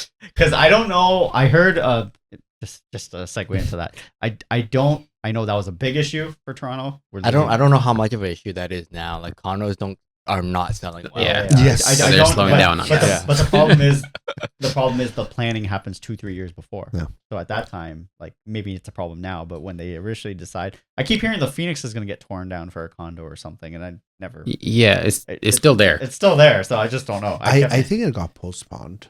That's there were- another thing. There's not enough interest. Yeah. Well, that's the thing. Like in the condo market, it's gone downhill so much that like even the condos that did not sell, like I was reading a report on it, that did not sell. They're putting up for rent rather than just selling it. But I guess You it's know. I guess it's something we don't even know because like the city's expanding so much. Like even if you look at like say Rebels area, right? Yeah. For all we know, in 10 years now, what like they just redid the bridge. I'm assuming they have build plans there to do something. There are a couple of buildings going up. So So yeah, what happens at that point? In the end, money talks, right? Yeah. Yeah, I think Yeah, money I think talks. we do have a real estate bubble. That's a whole other Yeah, conversation. yeah, that's a whole It's, other the thing. condo market is not doing well, but I don't think we're at a risk of losing more venues. The problem is Gaining new venues. the problem is all these existing venues are now being bought Monopolized. out. So Right, monopolized. That's So- probably the big. Okay. So that has been the biggest problem. What about gaining new? As what Benny just said, like we see some of these venues popping up, but is it not happening for the amount of talent or how popular the city is for artists? It's also, I think it works into not just owning venues. So now you need a talent buyer who can bring in the talent, Mhm. and comes back to our earlier conversation because Yeah. now when you're talking about a monopoly, these are not people who just own venues. They're also the organizers. They also own the water bottle companies. Yeah. They also own the parking spots. Yeah. So for a new venue to come in, who's going to buy talent for them without overpaying? True. So you can't really gain a venue just because you have the finances. You still need the right people to then make sure that you can buy talent. I think this is why you see a lot of venues that we talk about those lounge spots where they Mhm. convert into Yeah. a semi venue just because it's another revenue stream. And you need to do it. Yeah. Like there's no other way. It's just tough because hearing this conversation feels like we're just doomed. It is. Because the city's not helping. Yeah. The cost to start, like if we want to pull money together, we're just gonna burn our life savings just to start a venue. Yeah. Well, welcome to my head, guys. Yeah. That's how it feels like every single day. And your head is exactly all the other organizers we talk about too, because it's just depressing to talk about. This is why we want to talk about it, but it's just even more depressing to continue talking about it. This is something I've been preaching to Departure Music. Now it's a music and tech conference, but I've been pushing them to get a panel together with city officials and these bigger companies, and then talk about this more and more. Not just this is great that we're talking about it in a podcast. Yeah, but we don't have a lot of power to change the dynamic. Yeah. But when you get top city officials to come in, top people from these big companies come in, have them in a sit down, you're like, okay, this is a real problem. Yeah. Like you're not doing anything to support the small and medium businesses, which is the cornerstone of everything. So I think more people need to get involved, people in the position of power, to mediate the situation. And it's also they may not even realize how bad it is, because no one's ever put as what we said, you prepare that PowerPoint for the big boss. Yeah. No one's presented that one PowerPoint to them in the big boss. Yeah. No, potentially that's also. So I've been talking to Departure Music Festival. But you also said that the city is like the car's not there. Yeah. So it's just like, where's it gonna go? No, it's really unfortunate because like moving here from a third world country, I always expected things to be different. Better. Yeah. It's not. So slow. So slow. It was so disappointing to find out how city officials work here, and I'm getting flashbacks, and I'm like, oh my god, like I expected it to be significantly better than how things were. Because you had to go through hoops back in Bangladesh. Oh yeah. Like dealing with like every single ministry for one of these events, like would have to like bribe people off and this and that, and not entirely different. Yeah. It's very similar, but it's very subtle. Yeah. Okay. So I guess we'll round out this conversation with a topic that has been on people's minds. We talked about the Queensway venue no longer being used, and your event was the last one there. I guess we'll start with from your perspective, everything that happened, so that people know what happened that day. Because I know the stress on your New Year's Eve, your headliner is not here, everything that happened with the building and like two separate events. I guess what's your perspective? We'll just start from there, and we'll just. It was probably one of the worst days of my professional life. Like let's just start with that. I'll try to walk you guys through different steps or how the day went for me. Yeah, because you woke up probably with a smile on your face. Yeah. No. It's game day. It's stress. Because for these warehouse shows, like I like to be involved, so I was there from the 28th, setting up everything, like the sound. Oh, the 20th. Okay. The company actually does all the sound for Escapade Music Festival. Nice.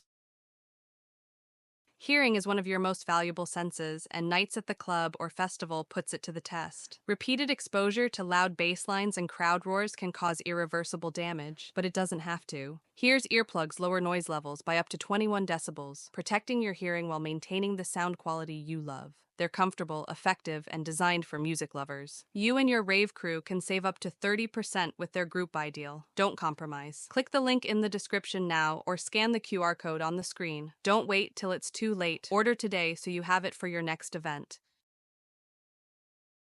My problem with them is I think they only understand a big room, and so they were blasting the sound the whole time. So whatever you heard was after I had it retuned 15 different times. Oh wow! Right, so that's the day of the show. Yes. Yeah. So on the 28th, when we did the sound check, the entire building was shaking, and they thought it was great. Yeah. This is great. They're like, perfect. I'm like, no, it's not. Like you're like people are gonna go deaf. Like so. Anyway, so I was there from the 28th. So New Year's Eve on 31st, So Maceo's flight was supposed to land at 4 p.m. Okay. Right. So initially, we were talking to his agency. He had a fever on the 29th. So initially, we wanted him to fly to Toronto on the 30th. But he had a fever. He's like, no, but I just want to get better. I'm going to get there on the 31st, which is pretty typical. People get here on the day of the show. Yeah. So no alarms. We're like, okay, he's getting here at 4. Enough time for things to happen. His flight from Barcelona to Paris gets delayed, and then he misses his flight from Paris to Toronto. So that happens like super early in the morning. So now I hop on a call with his manager and booking agency. So then we rebook him. The next flight now lands 11 p.m. and it's coming through Montreal. Okay. Right? Yeah. But we still have nothing to worry about. It's still before his slot. Before his slot. Yeah. I speak to management. They're like, you know what? He's not going to go to the hotel. He's coming to the venue directly. He's looking forward to the show. He hasn't played Toronto in a long time. So through Montreal, but he lands here 11. Yes. Okay. Yes. He lands in Montreal 7:30 p.m. and his flight from Montreal is 10 To p.m. Billy or to YYC Pearson. Okay. Pearson. But by then he has done his immigration already in Montreal. Yeah, and this is all because the one flight from Barcelona to Paris was delayed, and then obviously he can't make the the connecting next flight. one. Yeah. They don't delay the next Yeah. flight. Yeah. I almost ran into that situation. Yes. with- So now he's no longer coming at 5, but he's landing at 11. So I have no reason to be in a panic or panic others saying he's getting at 11 because he's still I spoke to his management. Yeah. He's coming here at 12. So I'm dealing with that situation. I'm talking to management. I'm talking to booking agencies. And suddenly someone from the industry decided to complain about this event. So they filed a formal complaint with Alcohol and Gaming Commission and a formal complaint with the fire department. When you say this event, your event, Yes. like it was for your event. Yes, which I got to know later. I think the other event that was happening in the same venue, they got caught in the crossfire. So it wasn't, the complaint wasn't meant for them, which again we didn't know at the time, right? But their event was on the 3rd floor, not enough fire exits. That sold a lot more tickets. So someone had to have known about, or they just filed the complaint just so you get audited. Was that the idea? No, the idea was to shut the event down. Okay. Like, to shut your event. So like they filed all the stuff with the city or whoever Yeah. to shut it down. So, Yes. And then in the end, someone had to come in, take a look. Yes, so I got a call from AGCO around 4:30 p.m. Right, while I'm dealing with the whole Maceo's delayed flight situation. Yeah. And they're like, yeah, we got a formal complaint about your event, blah blah blah. And then I had made a fire plan proactively, and I'm like, yeah, you guys have like a fire code. We have 5 different fire exits. We have marked every single one of them. They did not shut me down on the phone, which they did for the event on the 3rd floor at 4:30 p.m. They were like, no, you know what? Seems like you have a plan. We are still going to come and see the event. Mm-hmm. And if we think it's unsafe, we are going to shut you down. So I'm now I'm dealing with a delayed flight. And a possibility of shutting down. But at this time, you didn't know Maceo was still going to land at 11. No. Yes. Okay, you still you still had that. Yes, Yeah. but it is cutting too close. Yeah. Yes. Right? Traffic, accident. You literally have to have a guy at the airport ready Yes. to pick him up and literally drive him straight to the Yes. venue. Yep. Oh, through Toronto as well. No, it's not bad at night. No, it's not bad at night. 20 minutes, 20 minutes, 20 But minutes. it's New Year's Eve. No, but it's very close to the airport. The Yeah. venue. Yeah. Oh, it's okay. like 20 It's minutes. 20 Oh, okay, It is okay, 20 okay. minutes. It's just, can he clear customs? Well, he already cleared it in Montreal. Yes. You're right. Yes. So Right. so Very we, right, we very thought right. about it. Yes. So it was about. I'm like, okay, he's It's probably gonna be here at like 11:45 or Yeah. 11:50. But I had to deal with the whole situation throughout the day. I'm like, Yeah. okay, let's rebook him onto a different flight, this Yeah. and that. And now I'm thinking, I'm like, okay, if these guys come in and shut me down, I am going to lose the entirety of the money. Everything. And it's New Year's Eve. It's New Year's. Let's not forget that. It's New Yeah. Year's Eve in Toronto. Yes. Anyway, fast forward, 7:30 p.m. I talked to his team. They're like, yeah, he's landed in Montreal. 8:30 p.m. he has cleared customs. He's all good.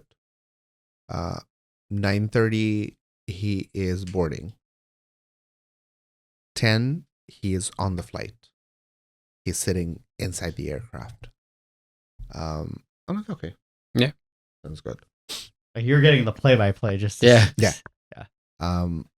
Then we're told that the plane needs to de-ice because of all the snow we had. Yeah, Wow. right? Yeah. And then there's a queue, and nobody could tell us Yeah. when the flight would actually take off. Yeah. So I'm just constantly. So we haven't even ended up getting in touch with a friend who's an air traffic controller in Toronto, and Yeah. then have him call Montreal to see if we can move up that aircraft on the schedule. So we're doing all of that because we have no idea. And by then, you also have to understand, our doors were at 9. So by then, everybody's in. Yeah. Right? Yeah.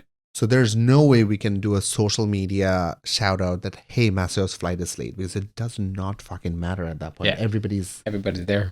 there. Yeah, it's New Yeah. Year's. Everyone wants to be there before. Yes. Yeah. So at I think 11:30, I edited the video. So we usually do a New Year's Eve video. Yeah. At the end, the original video said, "Now welcome Maceoplex." Mm-hmm. So I'm walking around with my laptop in my hand and I'm editing the video. So now it says, "Maceoplex will be with you in an hour." Right? So I export the video right before 12. Give it to the visuals guys while I'm dealing with all of this. And then at some point, I think it was 11:10, because I'm just constantly checking on my phone Yeah. the status of the flight. The flight showed it took off. I'm like, okay, it'll be here by 12:30. And then I check 10 minutes later, it's back back on the Montreal. ground. I'm like, fuck. So we actually had not just no control. There was no time for us to then communicate this to anyone in advance. Because if his flight, let's say this flight wasn't through Montreal and it got postponed in Barcelona, we would have known 8 hours in advance that, okay, Maceo is not landing until 1:15 or 1:20. Mhm. We would have let everyone know. Yeah. Because to our knowledge, he was still going to land At And- 11. at Yeah. 11 Yeah. and make it for his set. Or a slight delay. A Yes. slight delay. Slight Yeah. delay. Like 15 minutes delay. Nobody cares about a 15 minutes delay. So, yeah, we talked to his team. I took the additional hit because I think what a lot of people don't realize is for these warehouse events, when we extend hours, I was We just about to extend- ask that. Yeah. we extend cost Yeah. for us. There's Because you were supposed to end at 3. Yes. Because he was supposed to end at 3. Yes. But we ended like 4:50. there's a penalty. There's a penalty, and then your staffing, your security stays, your Yeah. hotel Yeah. stays. Overhead cost that It's overhead was not. cost. And you're asking them an hour or two before, okay, can you please stay till 4 Yes. o'clock? Yes. So I ended up volunteering for that cost. And by then, what a lot of people don't understand, after I got the call from AGC on fire department, just out of sheer fear, I stopped selling tickets. Because I was like, okay, if they come What in, if it's over capacity Yes. and everything? They will. because I called the venue owner at that point. They were nowhere to be found. I told wow. them, hey, listen, can you send me the paper? So I called the project manager. Can you send me the papers? Because you guys have rented this space out. Yeah. I told you this is how many people we were planning to have. Can you send me the papers that says this venue was appraised? Because that this is one. your Yeah. responsibility. This guy's like, oh, our office is closed. I don't have the actual Oh number. wow. So do what you must. Do what you Yeah. must is the answer. Yes. Wow. So then I stopped selling tickets at some point. Yeah. I'm like, okay, I don't want to risk. So before walking into the event, I knew I was losing money, and I still extended the hour. I could have just said, fuck it, I'm just gonna And you made that decision to extend it when? The hours? Like you like when he was late at 12. like right at 12. Yeah, It's yeah. just like, okay. Yeah. So I spoke to the head of security. I'm like, hey, listen, you guys are like working until 4:30. Spoke to my coach check, my door people, my bar staff, my bussers, everyone. I'm like, hey, everybody, we're going until 4:30. So that happened, and then while I'm dealing with this, I think 12:10 is when AGCO and fire department came in. Wow. 12:30. Well, Yeah. And then they were there for 1.5 hours, and they needed me because I was the responsible person Yeah. on the special events permit. So it couldn't be someone else. Yeah. It had to be me. Yeah. So I was walking them around the venue through every While you single checking fire the phone. exit while I'm dealing with this massive situation. Yeah. I had at least 6 panic attacks during that time. Yeah. My throat kept getting dry. I'm like, I just don't know how to deal with this. Yeah. Like, I want to make an announcement, but I can leave these people here because what if they shut me down? So Yeah. I need to be with them and make sure I have every single answer. So with regards to the announcement, I know this is a lot of the feedback I heard is that no one knew anything. No, we did make an announcement How'd you do it? on the stage. On the It stage? wasn't Oh, me, it was someone else. Okay, it was someone else. So someone Okay. took the mic and said, we're really sorry Masterplex is late, but he's very excited he's going to be here soon. Okay. I believe, once again, I know that was the thing, but obviously with social media, people just like, Yeah. no one said anything, blah, blah, blah, blah, blah. Yeah, and it's people just were like- probably too fucking drunk to Yeah, listen to. No, That's the thing. 100%. Yeah. I knew, I 100% figured someone probably did go on the mic and say it, but obviously. No, it's And as it's we not. talked about earlier, it's the people just love to complain. Yes. Those people who are the most. Yes. Some people, like, I actually got emails after. They were like, "Oh, Masseo didn't come on until 2:45. I was there." I'm like, "No, bro. Like, you don't know." Yeah, bro, you weren't there. Yeah, you weren't there. 'Cause I was there. I held the door open for him at 2:01 when he Yeah. came through the back door, and I ran him to the stage. Yeah. So he was on stage at 2:02. So please don't tell me he wasn't there at 2:45. Right? So some of these people weren't even there. They left, and I the only thing I can do is apologize. And on my end, I actually reached out to Masseo's team the day after, saying, "Hey, listen, since he was late, would you be willing to take a cut of 1/3, and I want to refund 1/3 to everybody?" And his team straight up said no. They're like, really? this happens all the time. With touring artists, our flights get delayed. Like, this is like, he still came, he performed. I don't know what the fuss is about. So they brushed it off completely. What can you do? Yeah. So we tried our best, and everybody that's watching, and or I can ask the question to you guys too.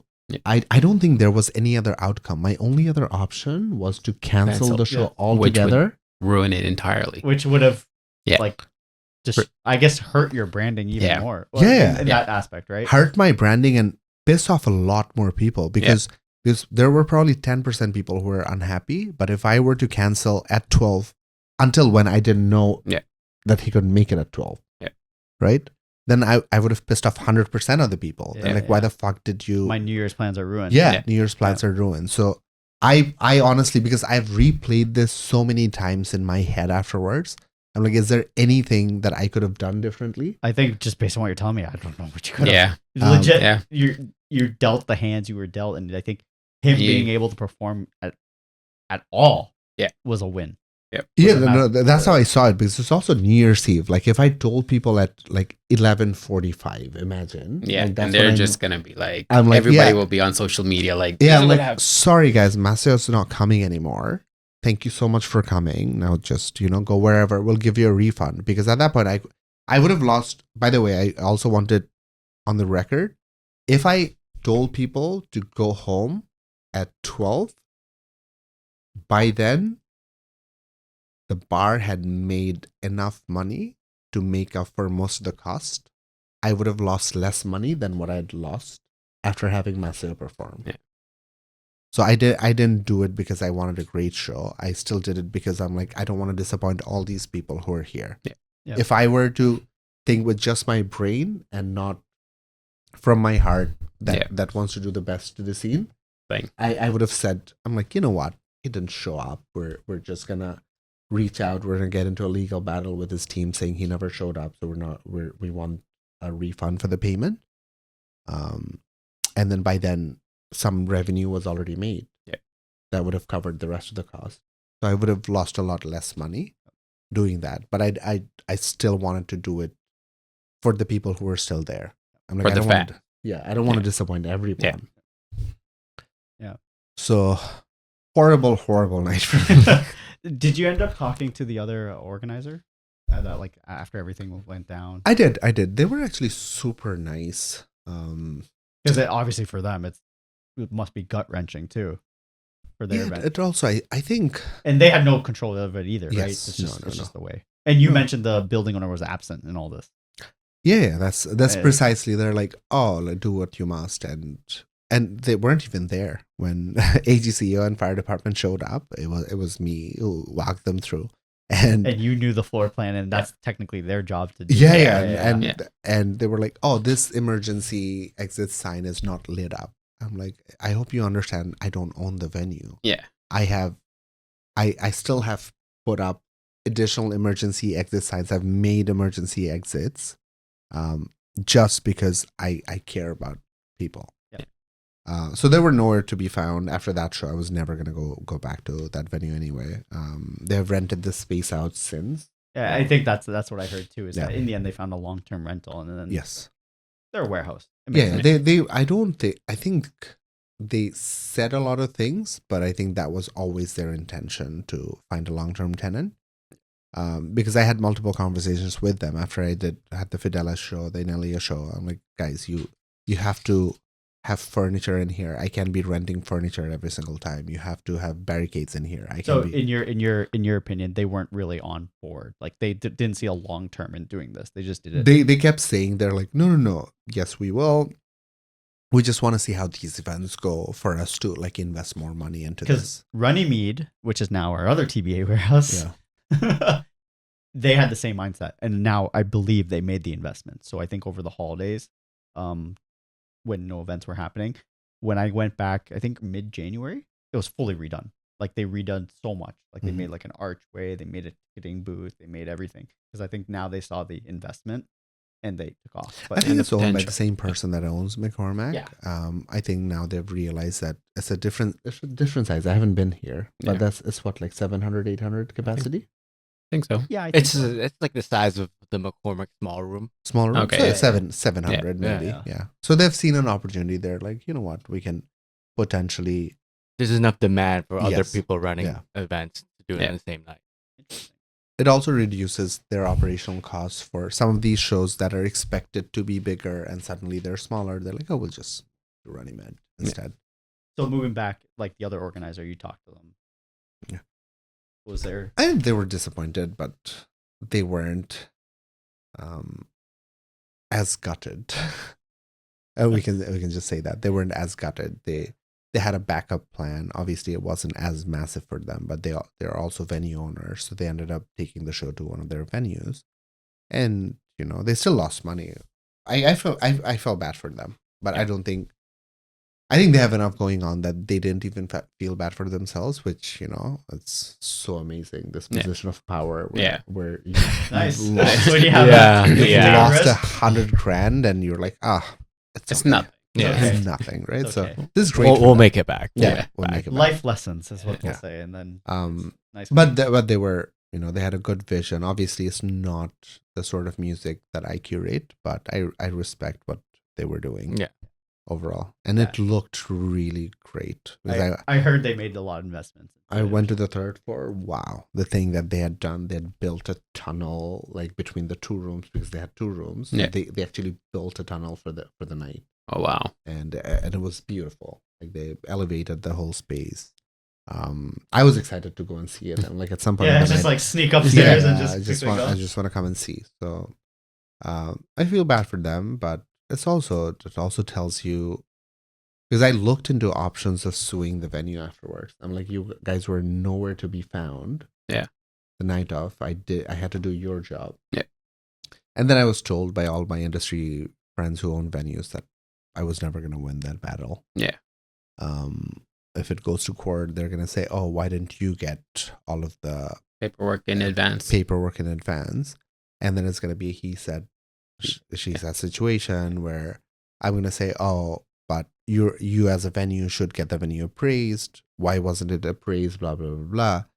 And then because these guys also have a lot more money, they don't own just one warehouse. Like these guys own so many properties.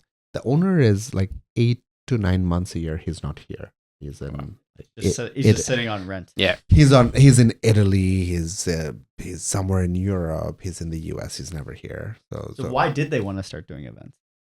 You know, Maybe it's because they didn't have like a tenant. They just wanted to. I make don't know, some but I feel extra- like there's other avenues they can go about.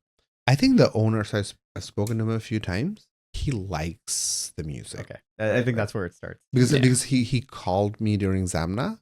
It was like, hey, can you get me backstage passes to see who was it?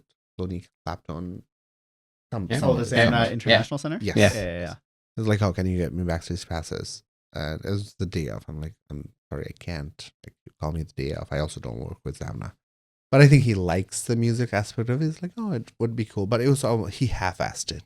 Yeah, I think if you're not around to really enjoy it, then like, what the fuck is the point? Yeah. It's just So a space that someone else if he is using. wanted to do what he wanted to do, because I still think the place is nice. One of the reasons I went there, the space is nice, but they just really had to invest money into the project, and they were like, yeah, we'll see if it goes well, we'll invest money, which is why I took 3 shows there. I'm like, okay, let's. You have to try. Let's hope you People guys had do. to try, Yeah. right? Well, it's unfortunate. But I guess, do you know, just to round out this, thanks for the insight. I don't think many people, like, I didn't know about that. So thanks for the insight on that. Hopefully you guys now know everything that went down on New Year's Eve. As that he did his best with the hands he was dealt. Yes. I think we can all respect that, the hustle on that. Do you know of any venues popping up? Anything that's not being bought out? I don't think anything is being planned right now. I keep hearing rumors that we're working on it. Like some collectors are saying we're working on it, but it's all That's all they can say. That's all they can say. It's in the pipeline. The problem is I don't think, if you're talking about venues that are going to cater to electronic music, I don't think there are enough artists right now. Yeah. Because what we're seeing more and more is, again, coming back to the idea of the scene in itself. I think people are buying tickets because of fear of missing out. So it's all FOMO. It's not because of their taste. Yeah. So the smaller shows, the $3,000 shows, the grassroots artists who are doing well even in Europe, those shows are not selling tickets. So now everybody is going after these like 20, 25K, and they're trying to outbid The TikTok DJ. the TikTok DJs, but they're constantly trying to outbid. So more venue right now isn't necessarily the solution. I think the solution is having a more cohesive scene, because we do have, if you think about it, Opera House, Danforth Music Hall, Future, Story, Department, Biblio, Mod Club. Let's put Grand Bazaar in the mix, Rebel in the mix, History. There are more venues that I'm missing. Bunker for Osmosis. Yeah. McCormick. McCormick. Runnymede. Runnymede. Mui. Is it the problem that not really the venue, but it's filling them all the time? Yes, that is a problem. 5, 10. Phoenix. We have 16 venues. Phoenix, 17. I'm sure I'm missing more. Yeah, there's Standard probably time. like- Standard time. There's probably like, Yeah. let's just say 25 to 30, 18. if even. Cafeteria. 25. 25. Yeah, 25. Geary Avenue. Yeah. So we have Yeah. 25 venues. Yeah. The problem is there's no communication. Like recently, it's been highly frustrating for me. So some people that I personally have been mentoring and I've been helping out to to make a mark in the city, they have ended up sending offers for artists that I've hosted in the past. And that was just, it was like, I called one of the guys, what the fuck? What are you doing? Like, I've been helping you for the past 1 year. And this person's response was, I mean, what can we do? Like, there aren't enough options. I'm like, what are you talking about? There's so many other artists. There's 1,000 artists out there. This is just acting in bad faith. Yeah. And it's like, yeah, but what if I didn't? Maybe one of these other companies like Big Two's would. I'm like, yeah, but I'm not in working relationship with them. Yeah. I'm in working relationship with you. Yeah. So I think that was just super disappointing for me. I'm like, oh, I was just trying to help you, and that's something I wanted to do, because when I started out, none of these like mid-range guys wanted to help me. So I had promised myself back then, I'm like, you know what? Even if someone's starting out, I will give them my time. I'll give them my advice. I'll give them any resources that I might have. It's not going well. So I think that's what we're missing in Toronto. It's just the ethical standard of this cohesion, where we have 27 different venues and everybody is just fighting for the same 10 artists. So now 15 venues are, because there's no culture. Yeah. Yeah. Right. So there are so many artists that I personally love, but I know I can never sell them here. Yeah. And they keep asking me, they're like, oh, Spada, for example. Yeah. You've seen him, right? He is a fantastic producer. Yeah. A fantastic producer. Yeah. He has ghost produced for some of the big artists who shall we not name. But I can't sell him. Yeah. Here. Wasn't he supposed to come and then his flight got canceled? Spada? Was that Spada?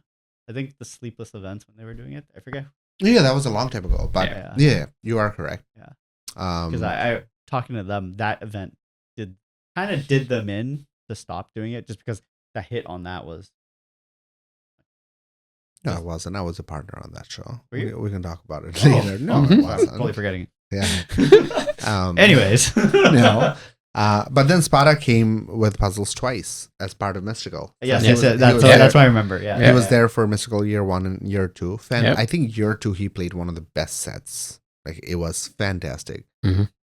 But he doesn't sell. He's Doesn't sell. he's Yeah, not yeah. a TikTok. He's not Yeah. he's not sexy. Yeah.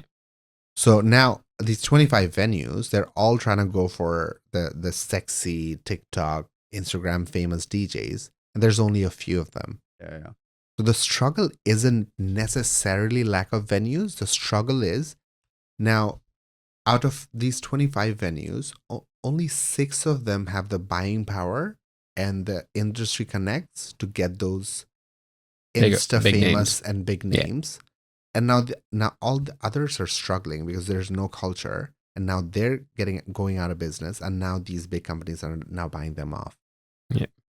Have you ever thought of doing local events? I've done local events, but you know, the problem with local events is they're too available. Like, you can see them, if you can see them today, you can see them tomorrow and the day after and the day after and the day after. So there's no urgency with local events. Mhm. I've done it in the past. It's you're still responsible on a Friday and Saturday, responsible for a bar minimum, because you have to understand the business end of Yeah. venues. So you have a local event. Now there's no urgency. You don't Yeah. have a product to sell and be like, hey, you can't see this person for the next year. Like So- unique. Yes. So now it's like, let's take me for an example. I'm also a DJ like everyone else. Like, I invite you to a show and you're like, oh, you know what? I'm busy. I want to be on my couch tonight. There's no urgency. And you're like, oh, dude, you know what? I'm going to come and see you next week. It's like the free event thing. Yeah. Too. When it's a paid ticket event, even if it's $10, Yes. well, you pay $10. Whereas a free event, there's no urgency to go. Yes. So that's a I don't want to say problem, but that's the thing with local events, because it's just so hard to scale. You can't scale an event. Coming back to the same conversation of culture, like, people are going out to be seen. They're not going out just to live their life. They're like, I want to be seen. I want to say I was here. That's the thing now with social media. Everybody wants to be like, take a photo, you know, with your friends, geolocation. I've been here, you know. They were. I have friends who went to John Summit back-to-back days, Oh wow. and it wasn't cheap. They bought bit tickets. Yeah. These are the same people who then reached out to me and asked for a discount for a $25 ticket. Yeah. Right? But they wanted to be seen. Yeah. They're like, oh, I don't want to miss out being present in that John Summit show both days. Yeah. So they went. So with local events, the problem is that it's just the urgency is missing. The USP is missing. Like, what are you giving them that's so exclusive and unique that they will drop everything and come here? I think that's where sometimes the themes come in, like coffee party or Yeah. something like that. That's why those tick off, because coffee party is not about the music; it's about the theme, right? That's It's the draw. just, The gimmick. it's a gimmick. Yeah. Actually, shout out to the coffee party. You guys They're are doing amazing. great. They're doing great. But also think about it with a local lineup, coffee party also as a brand. Let's take it as an example, not just. It has also declined because they did great. Yeah.